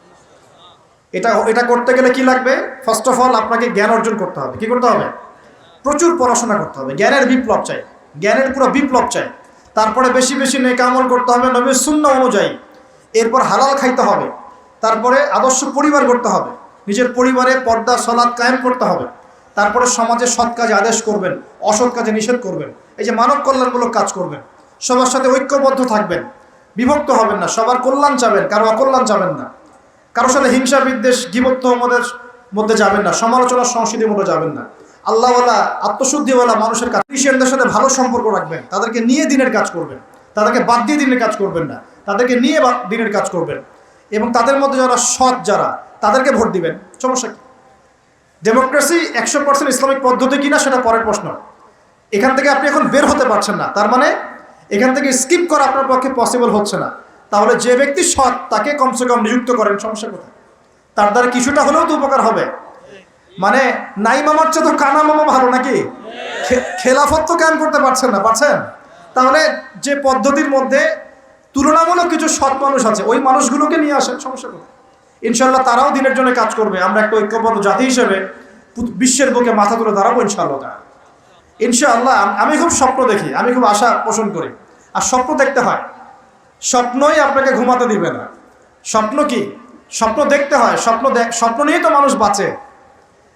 একটা উন্নত জাতি গঠনের এবং সব দিক থেকে সমৃদ্ধ একটা দেশ গঠনের স্বপ্ন আমরা সবাই দেখব, কেন দেখব না? এই স্বপ্ন নিয়ে আমরা বাঁচবো, ইসলামিকভাবে গড়ব, যাতে বিশ্বের বুকে আমাদের দেশটা মাথা তুলে দাঁড়াতে পারে ইনশাআল্লাহ। মাথা তুলে দাঁড়াবো মানে কাতার একটা ছোট্ট কান্ট্রি না, ঢাকা শহরের সমানও হয়তো না কাতার, এত ছোট কান্ট্রি। এই ছোট্ট একটা কান্ট্রি সারা বিশ্বের বড় বড় অ্যাফেয়ার্সের মধ্যে মাথা ঢুকাচ্ছে। আপনারা কি জানেন যে আমেরিকার সাথে তালেবানদের যে মিউচুয়াল আত্মসমর্পণের বা মিউচুয়াল যেটা হয়েছে সন্ধি, যেটা আমরা বলি যুদ্ধবিরতি, বলা যায় যে আমেরিকার পরাজয় এবং তাদের বিজয়, এটাই বলা যায়। তো এখানে সবচেয়ে ভালো ভাইটাল রোল কে প্লে করেছেন জানেন? এই কাতার। ছোট্ট একটা কান্ট্রি। কাতার হচ্ছে আমাদের আয়তন অনেক বড়। ওই যে বলেছি উত্তর কোরিয়া ছোট্ট কান্ট্রি, মাথা পিছু আয় আমাদের চাইতেও কম, কোনো সময় মিসাইল বানিয়ে রেখে দিয়েছে, আমেরিকা ভয়ে তার সামনে যেতে পারে না। খেয়াল করেছেন? আয়তন কিছুই না। যদি আমরা ঐক্যবদ্ধ হতে পারি, শিক্ষিত হতে পারি, প্রযুক্তির জ্ঞান অর্জন করতে পারি, আমাদের মধ্যে ঐক্য থাকে, আপোষে আমরা মিল মহব্বতের সাথে ন্যায়ের সাথে যদি আমরা সমাজ পরিচালনা করতে পারি, বাংলাদেশও বিশ্বকে নেতৃত্ব দেবে ইনশাআল্লাহ। কেন আমরা সবসময় নতজানু হয়ে থাকবো? কি জন্য? আমরা ঋণ চাবো কেন? আমরা ঋণ দিব উল্টা ওদেরকে, আমরা ঋণ দিব ওদেরকে পুরো। আমরা কি দেই নাই মনে করছেন নাকি? একটা সময় ছিল যখন আমরাই সবাইকে লোন দিয়েছি, জানেন? একটা সময় ছিল যখন এই মুসলিমদের লোনের উপরে পশ্চিমারা টিকে থাকতো। আমরা ওদেরকে জ্ঞান দিয়েছি, মেডিকেল সায়েন্স দিয়েছি, প্রযুক্তির সব কিছু দিয়েছি। ওই মঙ্গোলিয়ানরা যখন আক্রমণ করেছিল বাগদাদ হালাকু খায়ের সময়, তখন আমাদের একটা অধঃপতন ঘটেছে, অনেক জ্ঞান, অনেক সম্পদ নষ্ট হয়ে গেছে। তারপর যখন ক্রুসেড শুরু হলো, ক্রুসেড ব্যাক টু ব্যাক 3-4টা ক্রুসেড হয়েছে, এই ক্রুসেডগুলোতে মুসলিমদের কিছু অধঃপতন হয়েছে। এরপর যখন অটোম্যানরা রাশিয়ার পক্ষ নিয়েছে, আর প্রথম বিশ্বযুদ্ধে যখন ব্রিটেন জয়লাভ করে, তখন মুসলিমদের অধঃপতন শুরু হয়েছে। এর আগ পর্যন্ত মুসলিমরা সারা বিশ্বকে শাসন করেছে। আমাদের ইতিহাস ভুলে গেলে চলবে না। স্বপ্ন দেখেন, ইতিহাস পড়েন, আল্লাহ পাক সময়ের মূল্যায়ন করতে বলেছেন। প্রিয় ভাইরা, ইতিহাস পড়েন, কোরআনের হিস্ট্রি পড়েন, বিশ্বের হিস্ট্রি পড়েন, নিজের সময়কে মূল্যায়ন করেন। আজকেই তওবা করেন, ফিরে আসেন এবং দ্বীনের জন্য কাজ করেন, প্রত্যয় ব্যক্ত করেন। আল্লাহ পাক তৌফিক দান করুন। এই সময়ের কসম করে আল্লাহ বলছেন সবাই ক্ষতির মধ্যে আছে। সবাই বলতে কারা? সবাই বলতে সেই সব মানুষ বাদ দিয়ে যারা 4টা গুণ অর্জন করবে। কয়টা গুণ ভাই? মাত্র 4টা গুণ। কয়টা গুণ? এই 4টা গুণ একসাথে অর্জন করতে পারবো ইনশাআল্লাহ? ওয়াদা করছি পারবো ইনশাআল্লাহ, চেষ্টা করবো তো ইনশাআল্লাহ। শুনে নেন, সংক্ষিপ্ত করে বলছি। 1, আমাদের সবাইকে মুমিন হতে হবে। ইল্লাল্লাযীনা আমানু, যারা ঈমানদার। ঈমানদার কারা? উত্তর হাদিসে জিবরিলের মধ্যে আছে, নবী সাল্লাল্লাহু আলাইহি ওয়াসাল্লামকে জিবরাইল আলাইহিস সালাম জিজ্ঞাসা করছেন, আখবিরনি আনিল ঈমান, হে নবী আমাকে ঈমান সম্পর্কে বলুন। এই জায়গায় একটু ভালো করে বোঝেন, এখানে বর্তমান যে শিক্ষা ব্যবস্থা নিয়ে যে কথাটা উঠেছে, এর একটা গোড়ার সমস্যা চলে আসবে। একটু ভালো করে বোঝেন এই জায়গাটা। জিবরাইল আলাইহিস সালাম বলছেন, হে মুহাম্মদ সাল্লাল্লাহু আলাইহি ওয়াসাল্লাম, ঈমান কাকে বলে? নবীজি বলছেন, আল ঈমান, ঈমান হচ্ছে আন তুমিনা বিল্লাহ, তুমি আল্লাহতে বিশ্বাস করবে। 1, ওয়া মালাইকাতিহি, ফেরেশতাগণে বিশ্বাস করবে। 2, 3, ওয়া কুতুবিহি, আসমানি কিতাব সমূহে বিশ্বাস করবে। 4, ওয়া রুসুলিহি, রাসূলগণে বিশ্বাস করবে। 5, ওয়াল ইয়াউমিল আখির, পরকালে বিশ্বাস করবে। 6, ওয়াল কদরি খাইরি ওয়া শাররি, তাকদীরের ভালো মন্দে বিশ্বাস করবে। একটু মনোযোগ দিয়ে দেখেন, ঈমানের 6টা পিলার কি ছোঁয়া যায়? এগুলো কি কঠিন? এগুলো কি তরল? এগুলো কি বায়বীয়? এগুলোকে কি জ্ঞানের সংজ্ঞায় ফেলা যায়? ঈমানের 6 পিলারকে চোখে দেখা যায়? স্পর্শ করা যায়? ঈমানের 6 পিলার, এই 6টা পিলার, এই 6টা পিলারকে কি ল্যাবরেটরিতে ল্যাবে বসে প্রমাণ করা যাবে? এই 6টা পিলারকে কি যুক্তি, বিজ্ঞান, দর্শনের মানদণ্ডে বিচার করা যাবে? যাবে না। আল্লাহ পাক বলছেন, আলিফ লাম মিম যালিকাল কিতাব লা রাইবা ফি হুদাল লিল মুত্তাকিন। মুত্তাকি কারা? আল্লাযীনা ইউমিনুনা বিল গায়বি, যারা এই গায়েবে বিশ্বাস করে। ঈমানের 6 পিলার সবই গায়েব। এই গায়েব অদৃশ্যে বিশ্বাস না করতে পারলে আপনি মুমিন হতে পারবেন না। তো আমাদের বিলিভ, আমাদের বিশ্বাসের ভিত্তিটা হচ্ছে অদৃশ্য। আমাদের বিশ্বাসের ভিত্তি কি? অদৃশ্যের জগৎ, গায়েবের জগৎ। আর পশ্চিমাদের বিশ্বাসের জগৎ হচ্ছে দৃশ্যমান জগৎ। এ কারণেই তাদের শিক্ষা সিস্টেমগুলো সব দৃশ্যমান জিনিসে বিশ্বাস করে, অদৃশ্য বিশ্বাস করে না। এই কারণেই তারা এই সব মতবাদগুলোকে বইপত্র নিয়ে আসে। এই ডারউইনের মতবাদ বলেন, এই যে আপনার এটা কি অ্যাস্ট্রোনমিক্যাল এগুলো বলেন, নাসার গবেষণাগুলোকে বলেন, মঙ্গলের এটা খুঁজতেছে, চাঁদে ওটা খুঁজতেছে, মানে ওরা চোখে যা দেখবে এটা বিশ্বাস করবে, চোখে যা দেখি না বিশ্বাস করবো না। আর ওই মতবাদটাকে তারা জোর করে মুসলিমদের উপর চাপাতে যাচ্ছে। এই কারণেই মুসলিমদের বইপত্রের মধ্যে এখন এগুলো ঢুকে যাচ্ছে, এই মতবাদগুলো ঢুকে যাচ্ছে। তাহলে সমস্যা কিন্তু গোড়ায়। আমাদের কাছে জ্ঞানের সংজ্ঞা হচ্ছে জ্ঞান আল্লাহর পক্ষ থেকে আসে। আল্লামাল ইনসান মা লাম ইয়ালাম, আমি মানুষকে সেই জ্ঞান শিক্ষা দিয়েছি যা মানুষ জানতো না। আল্লাহ বলছেন আমি শিক্ষা দিয়েছি, মানুষ জ্ঞানী ছিল না, আমি শিক্ষা দিয়েছি। আল্লাহ বলছেন ওয়াকুলিল হাক্কু মির রাব্বিকুম, সূরা কাহফ 29 নম্বর আয়াত। আল্লাহ বলছেন হক সেটাই, জ্ঞান সেটাই যা তোমার রবের পক্ষ থেকে নাজিল হয়। আল্লাহ বলছেন ফালা তাকুনান্না মিনাল মুমতারিন, এই হক আল্লাহর পক্ষ থেকে আসে, তুমি সন্দেহ পোষণ করো না। ওদের জ্ঞানের সংজ্ঞা জ্ঞান দেখা যায়, ছোঁয়া যায়, উপলব্ধি করা যায়, এর আলোকে জ্ঞান তারা নির্ধারণ করে। আমরা বলছি জ্ঞান হচ্ছে আল্লাহর পক্ষ থেকে আসে। এটাকে আমরা ফিলোসফির ভাষায় বলি এপিস্টেমোলজিক্যাল একটা ডিফারেন্স, মানে জ্ঞানতাত্ত্বিক পার্থক্য। এই কারণেই শিক্ষা ব্যবস্থায় এই দ্বৈন্যতা দেখা দিচ্ছে। ওদের শিক্ষা ব্যবস্থা এরকম, চোখে যা দেখবে তা বিশ্বাস করবে, চোখে যা দেখবে না বিশ্বাস করবে না। আর আমাদের শিক্ষা ব্যবস্থার ভিত্তি হচ্ছে অদৃশ্য, গায়েবে আমরা বিশ্বাস করি। আল্লাহ গায়েব, দেখি নাই, বিশ্বাস করি। ফেরেশতা বিশ্বাস করি, আসমানি কিতাব বিশ্বাস করি, নবী রাসূল বিশ্বাস করি, পরকাল বিশ্বাস করি, আপনার ভাগ্যে বিশ্বাস করি। এগুলো বিশ্বাস না করলে আপনি মুমিন হতে পারবেন না।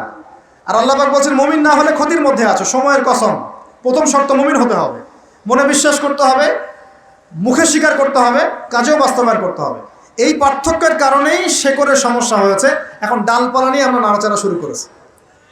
এইটা কেন, ইতিহাস কেন বিকৃত হচ্ছে, কেন ডারউইনের মতবাদ, কেন এই কেন সেই, এর শেকড়টা হচ্ছে এখানে।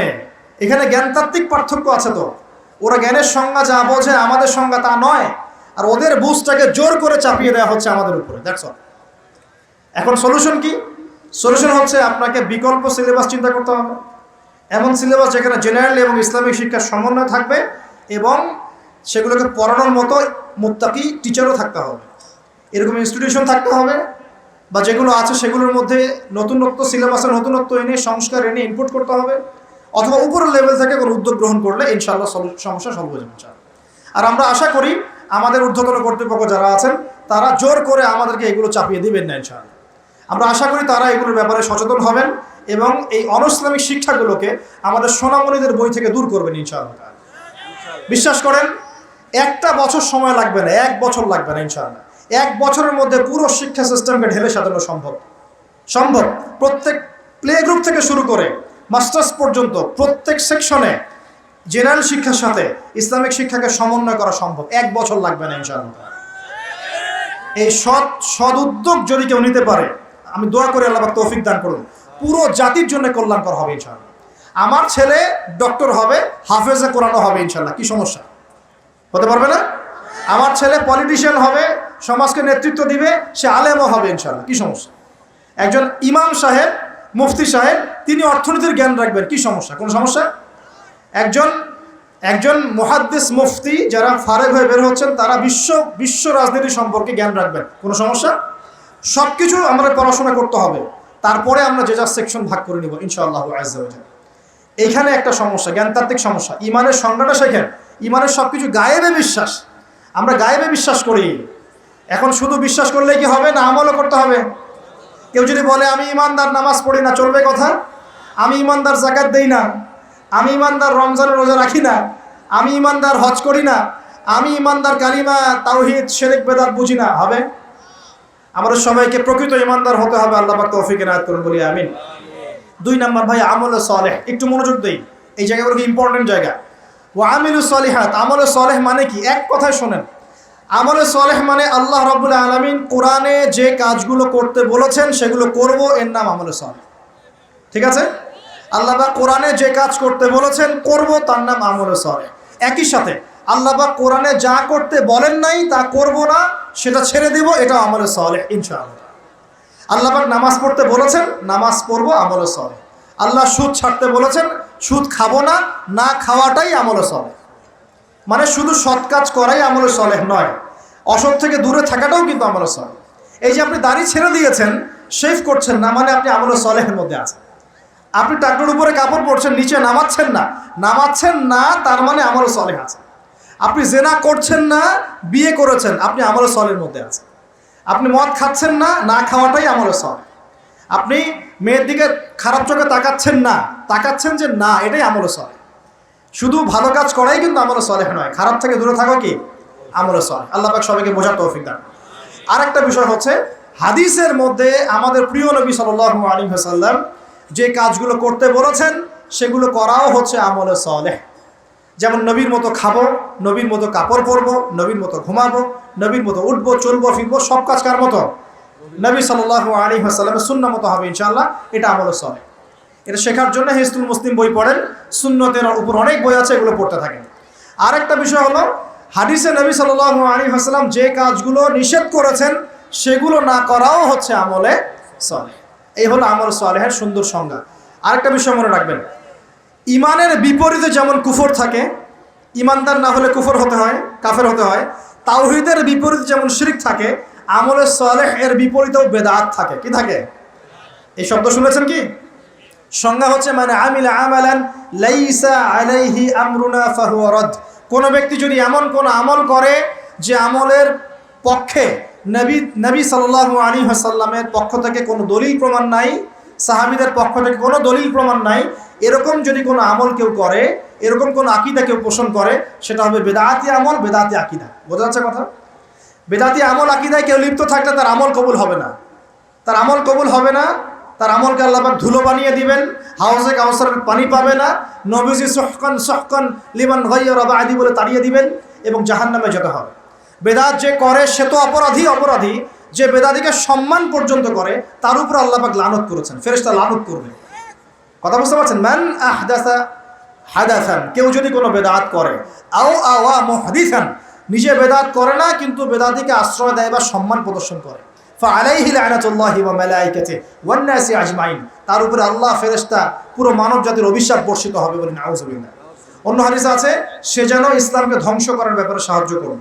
অতএব এই স্রোতে গা ভাসাবেন না, স্রোতে গা ভাসিয়ে দিবেন না। যে আমলের দলিল আছে, প্রমাণ আছে, এগুলোই আমলে সালেহ। যেগুলো দলিল প্রমাণ নাই, মানুষ বানিয়ে নিয়েছে, এগুলো আমলে সালেহ না, এগুলো করলে উল্টা গুনাহ হবে। নবীজি বলছেন একটা হাদিসে যে ফামান রাগিবা আন সুন্নতি ফালাইসা মিন্নি, কেউ যদি আমার সুন্নাত থেকে মুখ ফিরিয়ে নেয় সে আমার উম্মতের অন্তর্ভুক্ত না। কুল্লু বিদআতিন দালালা, প্রত্যেকটা বেদাত ভ্রষ্টতা, ওয়া কুল্লু দালালাতিন ফিন্নার, প্রত্যেক ভ্রষ্টতার পরিণাম হবে জাহান্নাম। যে আমলটা করবেন চেক করে দেখবেন দলিল প্রমাণ আছে কি নাই। এখন যদি দেখেন সমাজের সব মানুষই বেদাত করে, আপনি কি করবেন? এখন বলবেন সামাজিকতার খাতিরে আমিও করি, তাহলে ওই সমাজ যদি জাহান্নামে যায় আপনাকেও যেতে হবে। নাউযুবিল্লাহ। ইসলাম সামাজিকতা দেখে চলে না, ইসলাম চলে কোরআন এবং হাদিস দেখে। সুন্নত সামাজিকতার ধার ধারে না, সুন্নত ধার ধারে দলিলের। দলিল আছে কিনা, প্রমাণ আছে কিনা, নবী করেছেন কিনা, সাহাবী করেছেন কিনা, ইমামদের থেকে প্রমাণ আছে কিনা, আমরা সেটা দেখব। প্রমাণ নাই, দলিল নাই, যত টাটকা মজার মুখরোচক মনে হোক না কেন, সবাই করুক না কেন, আপনার করা যাবে না, করলে বেদাত হয়ে যাবে। আল্লাহ পাক বোঝার তৌফিক দান করুন। আর বেদাত তো করবেনই না, বেদাতিকে সম্মানও করবেন না। বেদাতিকে ট্রল করতে করতেই তো ভাইরাল হয়ে গেছে, ট্রল করতে করতে, মজা করতে করতেই তো ভাইরাল হয়ে গেছে। এই তো সমস্যা আমাদের। আল্লাহ পাক বোঝার তৌফিক দান করুন, আমিন। আরেকটা বিষয় হলো ওয়াতাওয়াসাউ বিল হক, যারা পরস্পরকে হকের দাওয়াত দেয়। আচ্ছা, হকটা কি? এখন হকের সংজ্ঞা সূরা কাহাফের 29 নম্বর আয়াত আছে। কোন আয়াতে? কোন সূরা বলেন? সূরা কাহাফ কত নম্বর আয়াত? 29। সূরা বাকারাতেও আছে, সূরা কাহাফে আল্লাহ বলেছেন, আল্লাহ পাক বলেছেন হকটা কি? ওয়াকুল হাক্কু মির রাব্বিকুম, বাস শেষ। হে নবী বলে দিন, হক সেটাই যা তোমার রবের পক্ষ থেকে নাজিল হয়। হকটা কি? যা তোমার রবের পক্ষ থেকে নাজিল হয়। বলেন তো রবের পক্ষ থেকে কি নাজিল হয়েছে? কোরআন এবং তার ব্যাখ্যায় কি আছে? হাদিস। যখন তাওরাত নাজিল হয়েছিল সেটা কি হক ছিল? ছিল। যখন তাওরাত নাজিল হয়েছে তখন সেটাও হক ছিল। যখন ওটাকে বিকৃত করা হয়েছে তারপর আল্লাহ পাক জাবুর নাজিল করেছে দাউদ আলাইহিস সালামের উপরে। এই জাবুর যখন নাজিল হয়েছে তখন জাবুরই হক ছিল। যে জাবুর মানত না সে কাফের হয়ে গিয়েছিল, যে জাবুর মানত সে মুসলিম ছিল। এরপর ইনজিল এসেছে জাবুর বিকৃত হওয়ার পরে। ইনজিল যখন এসেছে ইনজিলই হক ছিল। ইনজিল যে মেনেছে আল্লাহ পাক তাকে মুসলিম বলেছেন, সেও মুসলিম ছিল। যে ইনজিল মানে নাই সে কাফের হয়ে গিয়েছিল। ইনজিলকে বিকৃত করার পরে আল্লাহ পাক দিয়েছেন কি? সর্বশেষ আসমানি কিতাব আল কুরআনুল কারীম এবং তার ব্যাখ্যায় নবীর সুন্নাহ, হাদিস নবী সাল্লাল্লাহু আলাইহি ওয়াসাল্লাম। এই কোরআন এবং সুন্নাহকে মিলেই ইসলাম। এই ইসলাম হচ্ছে একটা কমপ্লিট কোড অফ লাইফ, জীবনের সব ক্ষেত্রে সমাধান আছে। এখন এই হকটার দাওয়াত আল্লাহ পাক দিতে বলছেন। তাহলে দাওয়াতটা কিভাবে শুরু করব? আগে জ্ঞান অর্জন করব, নিজে আমল করব, নিজের উপর প্রতিষ্ঠা করব, আমার পরিবারে প্রতিষ্ঠা করব ইনশাআল্লাহ। আমার নিকটস্থ আত্মীয়দেরকে দাওয়াত দিব, আমার বন্ধু মহলে দাওয়াত দিব, আমার বান্ধবীদেরকে, আপনার বান্ধবীদেরকে দাওয়াত দিবেন। আপনার বান্ধবী মানে মেয়েদেরকে বলছি আর কি, আপনাকে বলছি না, বোনদেরকে বলছি। আপনারা আপনাদের বান্ধবীদেরকে দাওয়াত দিবেন, আপনারা বন্ধুদেরকে দাওয়াত দিবেন। এই যুগে সবাইকে কমপক্ষে পার্ট টাইম দায়ী হতে হবে, সবাইকে কমপক্ষে পার্ট টাইম দায়ী সবাইকে হতে হবে। আপনি নামাজ পড়ছেন, নামাজের দাওয়াত দেন। আপনি দান সৎকার করেন, দান সৎকার দাওয়াত দেন। আপনি সুদ খাচ্ছেন না, আপনি দাওয়াত দেন, ভাই সুদ খায়েন না। যেগুলো স্পষ্ট সেগুলোর দাওয়াত আপনি দিবেন। ইখতিলাফি মাসআলাগুলোকে নিয়ে ব্যস্ত হবেন না। ইখতিলাফি মাসআলাগুলোকে নিয়ে ব্যস্ত হলে উম্মাহ বিভক্ত হয়, ফাটল সৃষ্টি হয়। আল্লাহ পাক আমাদের সবাইকে হকের দাওয়াত দেওয়ার তৌফিক দান করুন। এরপরে যদি আল্লাহ পাক আরো বড় ক্ষমতা দেন, তখন আরো বড় পরিসরে আমরা দাওয়াতি কাজ করবো ইনশাআল্লাহ তাআলা। শুরুটা হবে ব্যক্তি জীবন থেকে। আল্লাহ পাক আমাদের সবাইকে ব্যক্তি জীবন পরিবর্তন করার তৌফিক দান করুন, আমাদের পারিবারিক জীবন পরিবর্তন করার তৌফিক দান করুন, আমাদের সমাজকে পরিবর্তন করার তৌফিক দান করুন, আমাদের রাষ্ট্র নেতাদেরকে আল্লাহ পাক হেদায়েত দান করুন। আমরা দোয়া করি। সবশেষ কথা, ওয়াতাওয়াসাউ বিস-সাবর, যারা সবরের উপর থাকবে এরা ক্ষতিমুক্ত থাকবে। হকের সাথে সবরের কথা কেন? এর জন্য একজন নবীর কথা বলাই যথেষ্ট। তারপরে আমি কয়েকজনের কথা বলছি। নূহ আলাইহিস সালাম, নাম শুনেছেন? নাম শুনেছেন? কত বছর দাওয়াত দিয়েছেন? কত বছর? 950 বছর। কত বছর? 950 বছর তিনি দাওয়াত দিয়েছেন মানুষকে। তাও আল্লাহ তার ভাষায় বলছেন সূরা নূহের মধ্যে, তিনি বলছেন ইন্নী দাআউতু কওমি লাইলা ওয়া নাহার। তিনি বলছেন নূহ আলাইহিস সালাম, হে আল্লাহ, আমি দিন রাত মানুষকে দাওয়াত দিয়েছি। দিন রাত, দিন আমি যে 1 ঘন্টা 1.5 ঘন্টা ওয়াজ করলাম এমন না, দিন রাত মানুষকে দাওয়াত দিয়েছি আমি। ওয়ালাম ইয়াজিদহুম দুআই ইল্লা ফিরারা, আমার দাওয়াত শুনে মানুষ খালি পালিয়ে গেছে, পালিয়ে গেছে। মানুষ আমাকে পাগল বলেছে। মরুভূমির মধ্যে জাহাজ বানাচ্ছ, মানুষ পাগল বলেছে, কটাক্ষ করেছে, গালি দিয়েছে, হত্যার চেষ্টা করেছে। আল্লাহ, আমি দিন রাত মানুষকে দাওয়াত দিয়েছি। শেষমেশ তিনি এতটাই মানে দুঃখ ভরাক্রান্ত মন নিয়ে দোয়া করছেন, তিনি বলছেন রব্বি লা তাযার আলাল আরদি মিনাল কাফিরিনা দাইয়ারা। আল্লাহ 950 বছর দাওয়াত দিয়েছি, এই কয়টা মানুষ ইসলাম কবুল করেছে। আল্লাহ, তুমি এই পৃথিবীতে কোনো কাফেরকে আর বাকি রেখো না, আযাব দিয়ে ধ্বংস করে দাও। তিনি বলছেন রব্বি আন্নী মাগলুবুন ফান্তাসির, সূরা কমারের মধ্যে আছে। তিনি বলছেন আল্লাহ, আমি পরাজিত হয়ে গেছি, আমাকে সাহায্য করো, আমি আর পারছি না। কোন পর্যায়ে গেলে একটা মানুষ এই কথা বলতে পারে? আমরা তো 2 দিন 4 দিন দাওয়াতি কাজ করে হাবশায় যাই। এক ভাইকে নামাজের দাওয়াত দিয়েছি 3 দিন, নামাজ পড়ে না, বলছি তোর দ্বারা হবে না, আশা শেষ করে ফেলি, আশা পোষণ করি না। হ্যাঁ, পরিবারে স্ত্রী কথা শোনে না, 1 বছর সবর করেছি, তালাক দাও তালাক দাও, চলবে না, এরকম মনে করি আমরা। ঠিক আছে, সন্তানকে দাওয়াত দিই, কথা শোনে না, সন্তানকে আমরা ত্যায্য পুত্র করে ফেলছি। অনেক অধৈর্য আমরা মুসলিমরা, খুব আবেগী হয়ে গেছে এখন আমরা, আর অধৈর্য হয়ে গেছে। সবর করতে হবে। আমাদের নবীজি 23 বছর লেগেছে। কত বছর? 23 বছরে আল্লাহর নবীকে মানুষ হত্যার চেষ্টা করেছে 16 বার, গালি দিয়েছে 15টা। যে মানুষটাকে সবাই বলতো আল আমিন আস সাদিক, সেই মানুষকে মানুষ বলা শুরু করেছে কাযযাব, সাহের, জাদুকর, এই মিথ্যাবাদী, হ্যাঁ, ঐক্য বিনষ্টকারী ইত্যাদি। তাকে দেশ থেকে বের করে দিয়েছে, তায়েফবাসী রক্তাক্ত করেছে, কত নির্যাতন করেছে। উটের নাড়ি ভুঁড়ি চাপিয়ে দিয়েছে সেজদারত অবস্থায়, গলায় চাদর দিয়ে ফাঁস দিয়েছে আমাদের নবীকে। উহুদের মাঠে আঘাত করেছে মাথার মধ্যে। কই নবী সাল্লাল্লাহু আলাইহি ওয়াসাল্লাম তো অধৈর্য হন নাই, ছেড়ে দেন নাই, ময়দান ত্যাগ করেন নাই। আমরা তো অল্পতেই কেন অধৈর্য হয়ে যাই? হাজার হাজার মানুষ আসবে চলে যাবে, কিন্তু দ্বীন ইসলাম থেকে যাবে ইনশাআল্লাহ। একসময় ভালো থাকবে, কখনো খারাপ থাকবে, কখনো বেগবান হবে, কখনো একটু মন্থর হবে, দিন এগিয়ে যাবে ইনশাআল্লাহ। একজন আসবে, হয়তো তাকে মেরে ফেলা হবে, আরেকজন আসবে ইনশাআল্লাহ। একজন আসবে, তাকে সরিয়ে দেওয়া হবে, আরেকজন আসবে ইনশাআল্লাহ। 100 আলেম আছেন, 100 আলেমের মউত হবে, আরও 100 আলেম আসবে ইনশাআল্লাহ। দিন থেমে যাবে না কখনো, ইনশাআল্লাহ এগিয়ে যাবে। একটা পয়েন্ট দেখেন, নূহ আলাইহিস সালামের বাড়িতেও শান্তি ছিল না। কীরকম? কমপক্ষে আমাদের নবী সাল্লাল্লাহু আলাইহি ওয়াসাল্লামের জীবনে বাইরের মানুষ তাকে কষ্ট দিচ্ছে, ঘরের মধ্যে খাদিজা রাদিয়াল্লাহু আনহা আছেন এবং তিনি তার মতাদর্শের মানুষ। বাসায় গিয়ে তিনি খাদিজা রাদিয়াল্লাহু আনহার সাথে সুখ পাচ্ছেন, শান্তি পাচ্ছেন, কারণ স্ত্রী তার পক্ষে আছেন। স্ত্রী তার পক্ষে আছেন, তাকে সাপোর্ট দিচ্ছেন, তাকে টাকা পয়সা দিচ্ছেন, অর্থ সম্পদ ব্যয় করছেন, তাকে পিছন থেকে একটা মমতা ভালোবাসা দিচ্ছেন না? আর বেচারা নূহ আলাইহিস সালামের ঘরে স্ত্রীও তার কথা শুনছেন না। এটা কি জানেন? তার স্ত্রী পর্যন্ত ঈমান নিয়ে আসছে না। তিনি বাসাতেও গিয়েও বাইরের পরিবেশ ফেস করছেন। যাদের বাড়িতে দাজ্জাল স্ত্রী আছে তারা জানে আমার কথার মানে। কথা কি বুঝতে পারছেন? অনেক ভুক্তভোগী আছে না এখন? বাহিরে আমরা অনেক প্রবলেম ফেস করি, বাসায় গিয়ে যদি দেখি একজন নেককার স্ত্রী, তার কোলে আপনি শুয়ে আছেন, সে আপনাকে আদর করছে, মহব্বত করছে, তার সাথে আপনি প্রবলেম শেয়ার করছেন, সে আপনাকে সাপোর্ট দিচ্ছে, আপনি কিন্তু ভিতর থেকে একটা ভালোবাসা ভালো লাগা ফিল করবেন। বাইরের খারাপটা আপনার আর কাজের মাথায় আসবে না ইনশাআল্লাহ। আর যদি দেখেন যে বাইরেও আপনি অনেক স্ট্রাগল করছেন, বাসায় গিয়ে যখন ঢুকলেন ব্যাস ওখানে আর এক জাহান্নাম শুরু হয়ে গেল, আজাব, তখন কিন্তু আপনার আর মাথা কাজ করবে না। তো এই অবস্থা যাদের আছে, আল্লাহ তাদের অবস্থা উন্নতি করুন, সমস্যা দূর করুন, দোয়া করি। যাদের এই হতভাগা যারা আছেন তারা জানেন যে এরকম সমস্যা হলে কীরকম কষ্ট হয়। তো নূহ আলাইহিস সালামের কিন্তু ঘরে এই সমস্যা ছিল। আমরা তো কয়েকদিন আগে দেখলাম না, বাংলাদেশের একজন মানুষ তার স্ত্রীকে নিয়ে একটা অভিযোগ করলেন। এখন আমি অনেকদিন আগেই বলেছি, শেষ জামানায় কিন্তু ফ্যামিনিস্ট রেভলিউশন বাড়বে। কি বাড়বে? ফ্যামিনিস্ট রেভলিউশন মানে নারীকে আপনি আর ঘরে রাখতে পারবেন না, ও বাঁধন ছিন্ন করে বেরিয়ে চলে যাবে, ও সম অধিকার, নারী অধিকার, বিভিন্ন স্লোগান দিয়ে দিয়ে কোনো কোনো ক্ষেত্রে দেখবেন পুরুষের উপরে এসে টেক্কা দেওয়ার চেষ্টা করবে। কোনো কোনো ক্ষেত্রে নারী নির্যাতনের জায়গায় পুরুষ নির্যাতন করা শুরু হবে দেখবেন।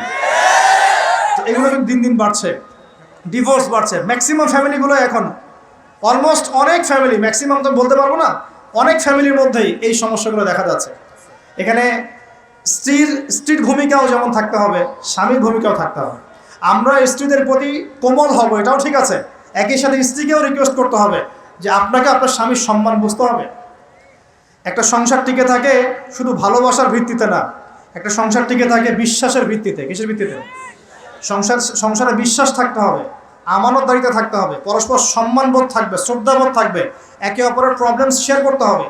এটা জরুরি না যে আপনাকে বুঝতে হবে আপনার স্বামীর সমস্যা, আপনি তার সমস্যা বুঝবেন না, এরকম স্বার্থপর চিন্তা করলে তো হবে না। সবসময় আপনাকেও তাকে বুঝতে হবে, সেও আপনাকে বুঝবে। খালি চিন্তা করবেন যে আমাকে সে কেন বোঝে না, তাহলে তো সমস্যা। আপনাকেও তো তাকে বুঝতে হবে।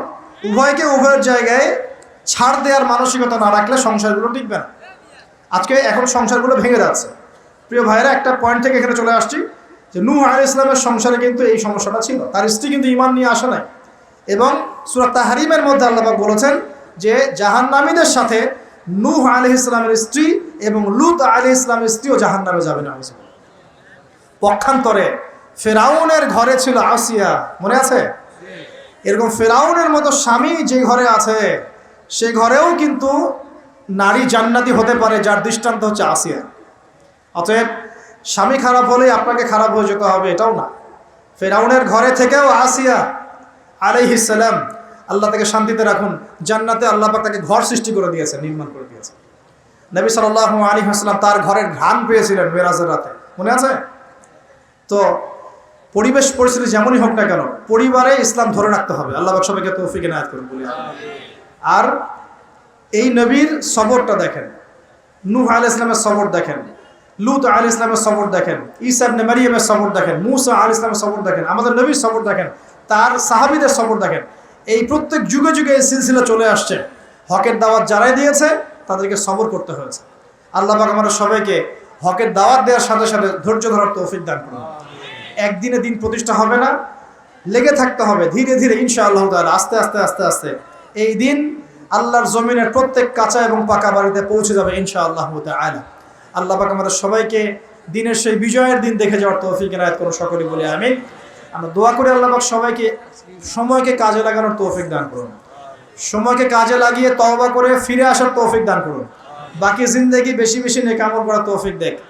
আল্লাহ পাক আমাদের সবাইকে ঈমানদার বানিয়ে দেন, বেশি বেশি আমল ও সালেহ করার তৌফিক দান করেন, হকের দাওয়াত দেওয়ার তৌফিক দান করেন, সবর করার তৌফিক দান করেন, এবং আল্লাহ রাব্বুল আলামিন দৃশ্য অদৃশ্যের সমস্ত অনিষ্ট ক্ষতি থেকে আল্লাহ পাক আমাদেরকে বাঁচিয়ে রাখেন। এই চারটা গুণ যারা অর্জন করতে পারবেন ইনশাআল্লাহ, আল্লাহ পাক বলছেন তারা ক্ষতির মধ্যে থাকবে না, দুনিয়াতেও সফল হবে ইনশাআল্লাহ, পরে গেল আল্লাহর নবীর সাথে জান্নাতে থাকবে ইনশাআল্লাহ তাআলা। আল্লাহ পাক আমাদের সবাইকে নবী সাল্লাল্লাহু আলাইহি ওয়াসাল্লামের সাথে জান্নাতে থাকার তৌফিক এনায়েত করুন, সকলেই বলি আমিন।